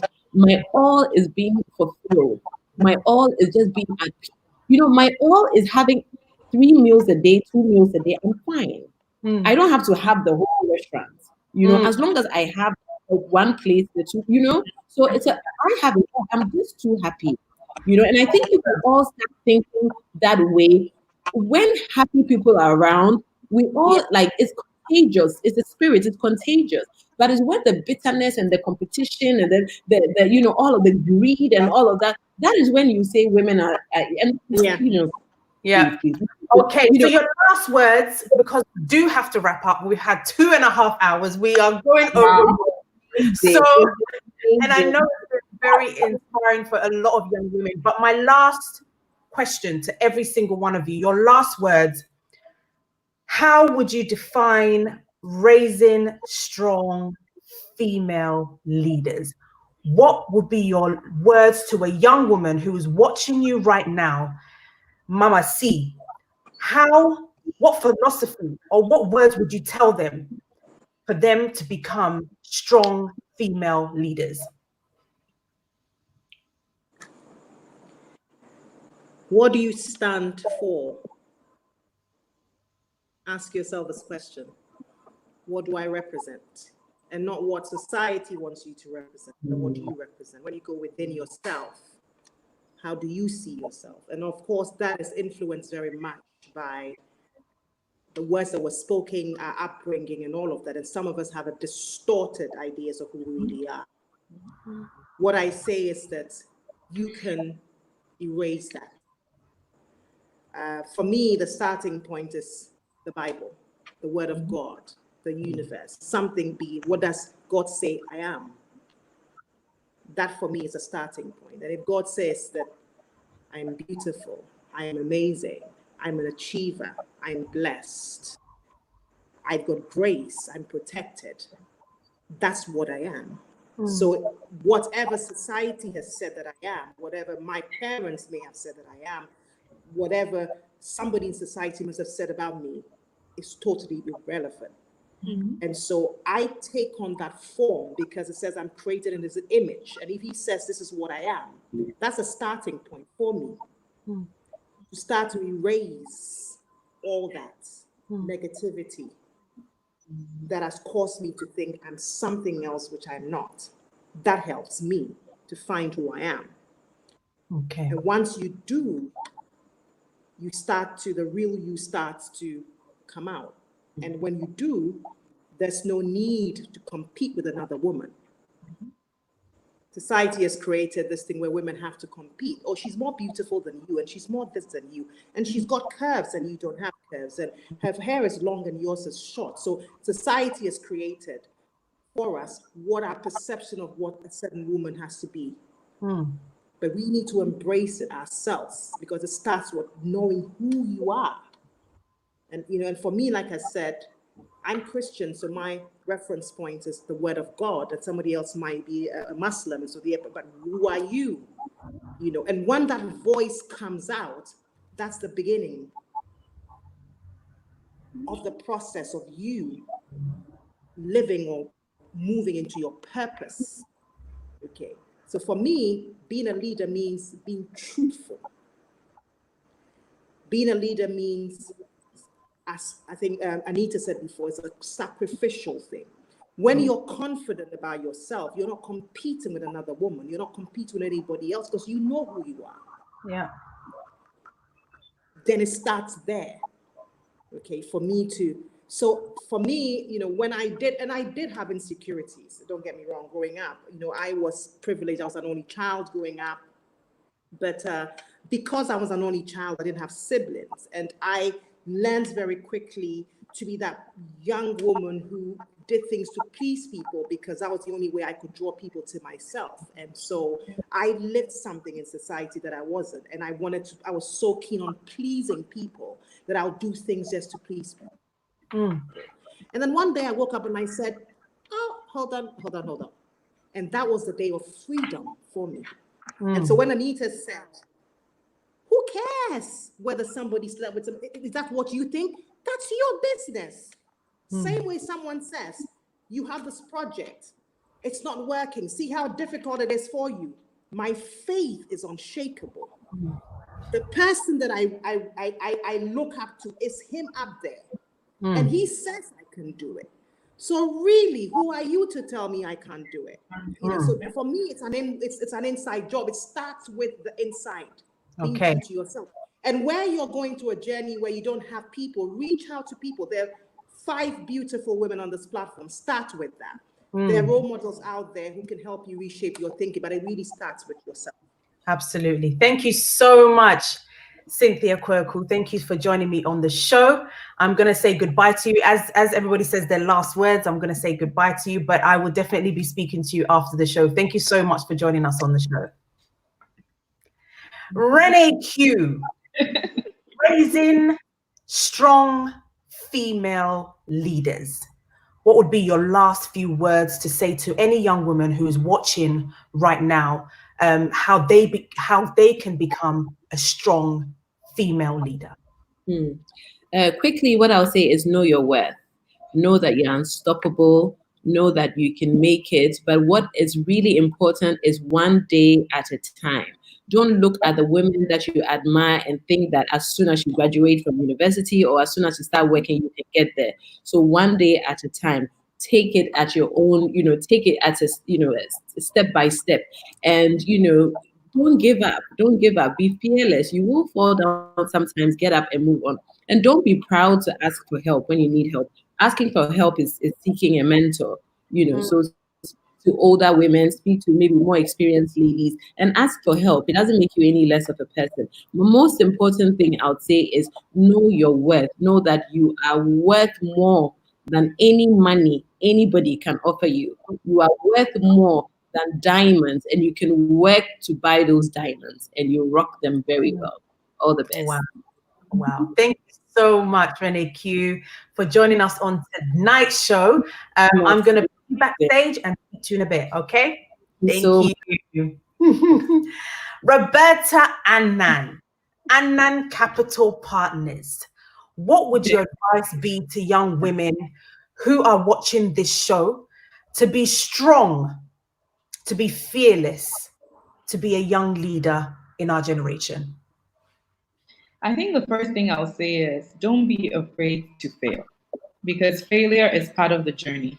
And actually, when you fail, you learn so many things about yourself that you can actually apply. So you have to constantly do a SWOT analysis on yourself. You have to know what your strengths are, your weaknesses are, what opportunities are. You need to constantly do that and rebuild yourself. And know that, also identify where your strong points are and where you're weak. And if you're weak in certain places, don't be afraid to ask for help. So failure is very important. It's part of the journey. And I believe that sometimes when we are flat and we're broken, that's when we actually have the courage to build ourselves into where we need to go. And I've been there, where I was completely shattered, on all levels in my life. And that is when it was like the eureka moment for me. I'm like, oh my God, that's when I created the biggest and most successful business. So don't be afraid to fail. The number two is don't be afraid to be vulnerable. Vulnerability is also important. And I believe that sometimes when we're authentic, about our intentions and who we are as a person, we need to show that to other people. Sometimes we show a public, a certain image to people publicly, and then privately we're something else. Be authentic and don't be afraid to be vulnerable. And just lead and call on mentors and people that can help you. It's a long journey. Life is not easy. It's not as we see on social media. It really isn't. It's full of pain, but even through those times when you're experiencing pain, there are great lessons out there that you need to learn. And it's all about the lessons and the legacy that you leave behind. Also attach yourself and align yourself with something which is bigger than yourself. The moment that you realize that you're here to serve something which is bigger than yourself, that's when you actually align yourself with your purpose. Thank you so much for the opportunity. I've learned so much. It's really been a humbling experience for me, and I'm really looking forward to engaging with you ladies on another platform. Definitely. Thank you so much, Roberta. And I've also just shared the link to the SurveyMonkey for the funds that we've set up for women entrepreneurs who are, and I think, some of the things to raise young leaders, we need to make sure that women have economic empowerment. And, through that, they will not be engaging in certain things because they have their own money and they've worked for it. And so I really commend you for setting up the fund with ourselves. Please, if you are out there, if you're female and you have a business that you need investing in, click on that link, and we will be able to see whether we can fund and support your business. So that's something that Roberta Annan is a part of and is doing. So Roberta, thank you so much once again for joining us, and I'll speak to you on the other side. Thank you, Denta. Bye. Oh, where's Anita? I think you add her back because you took care of her. Oh no, I didn't take her out. I think she cut off by mistake. So maybe she'll come back on.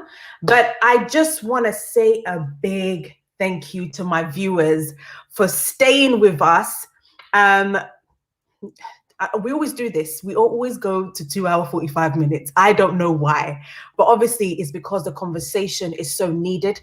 I'm hoping that every young person that has watched this interview has been inspired. My sister is back on to say her last few words. Anita, the last few words on how do we grow, how do we nurture a strong female leader in our community? What can we do? What foundation is needed? What would be your last few words that you would say to those young women that are watching us and are looking up to us and are following us? What would be your last words to them? Denta, I would just want to end very quickly on the power of prayer, that you often know who you are. You often are centered sometimes, but it's only your personal prayer to your higher being, whomever your higher being may be. Mine is my God, Lord Jesus Christ. That you do find your core and you do find your center, and eventually you do find your purpose. What I would like to say to all the young ladies who are listening to us and who will listen to this interview later is that give yourself time. Give yourself time.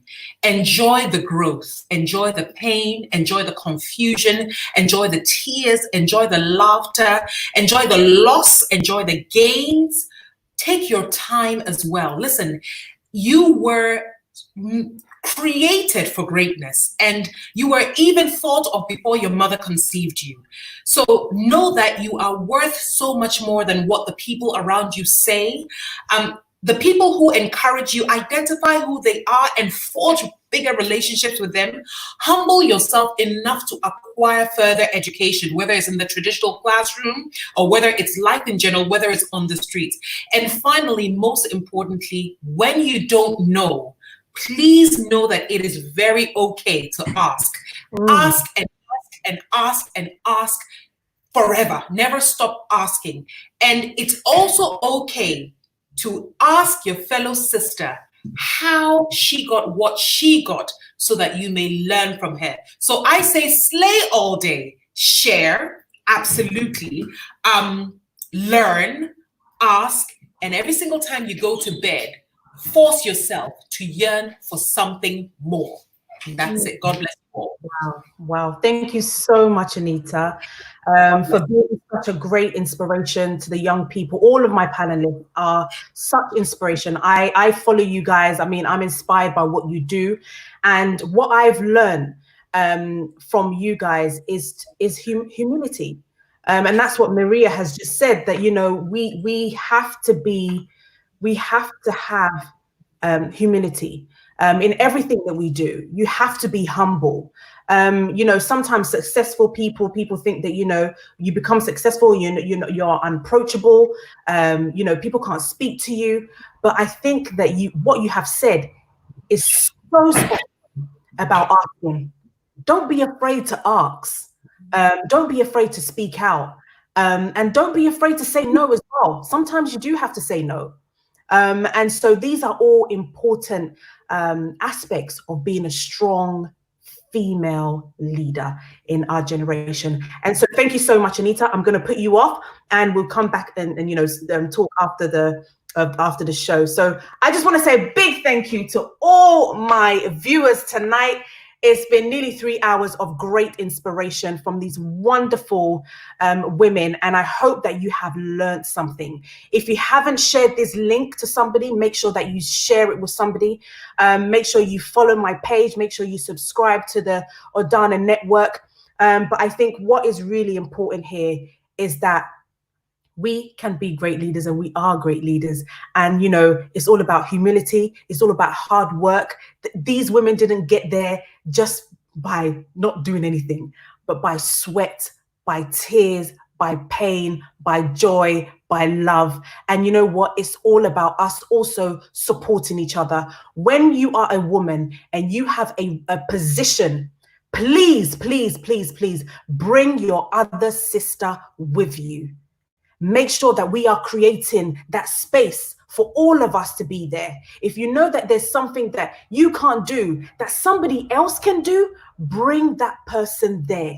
Sometimes the glory is not just for you, but it's for somebody else. Sometimes the vision is not just for you, it's for somebody else. And I liked what Anita said in one of our panel discussions. Sometimes, you know, God gives you a vision and you think it's for you, but actually it's not for you. You're supposed to give it to somebody else. So make sure that, you know, you have those thoughts with you as well. And all that glitters is not gold. Okay, so everything that sometimes you see on social media, don't let it get to you. Don't let it get to you, because you don't know what that person is going through. You know, what mental challenges they're going through. You know, sometimes we don't know why they're posting a particular image. Don't follow everything that you see. Everybody can make it. Everybody can make the space. Look how many musicians that we have in this world, but each and every one of them has their own spot, has their own space. And so realize that you can make it. There is a space, there's a spot for you. So this is what I'm going to leave with you tonight. I hope that you've enjoyed the show. I will see you on Sunday. We're having a show on Sunday, by the way. We're going to be talking about properties and investment for the youth. And guess what? I've got a woman panelist who are into property and investment. So make sure that you join me on Sunday at 8 p.m. To have a conversation on investment, how you can invest in property and land. I will see you same time, same place next week. Be blessed. I love you all. Bye-bye.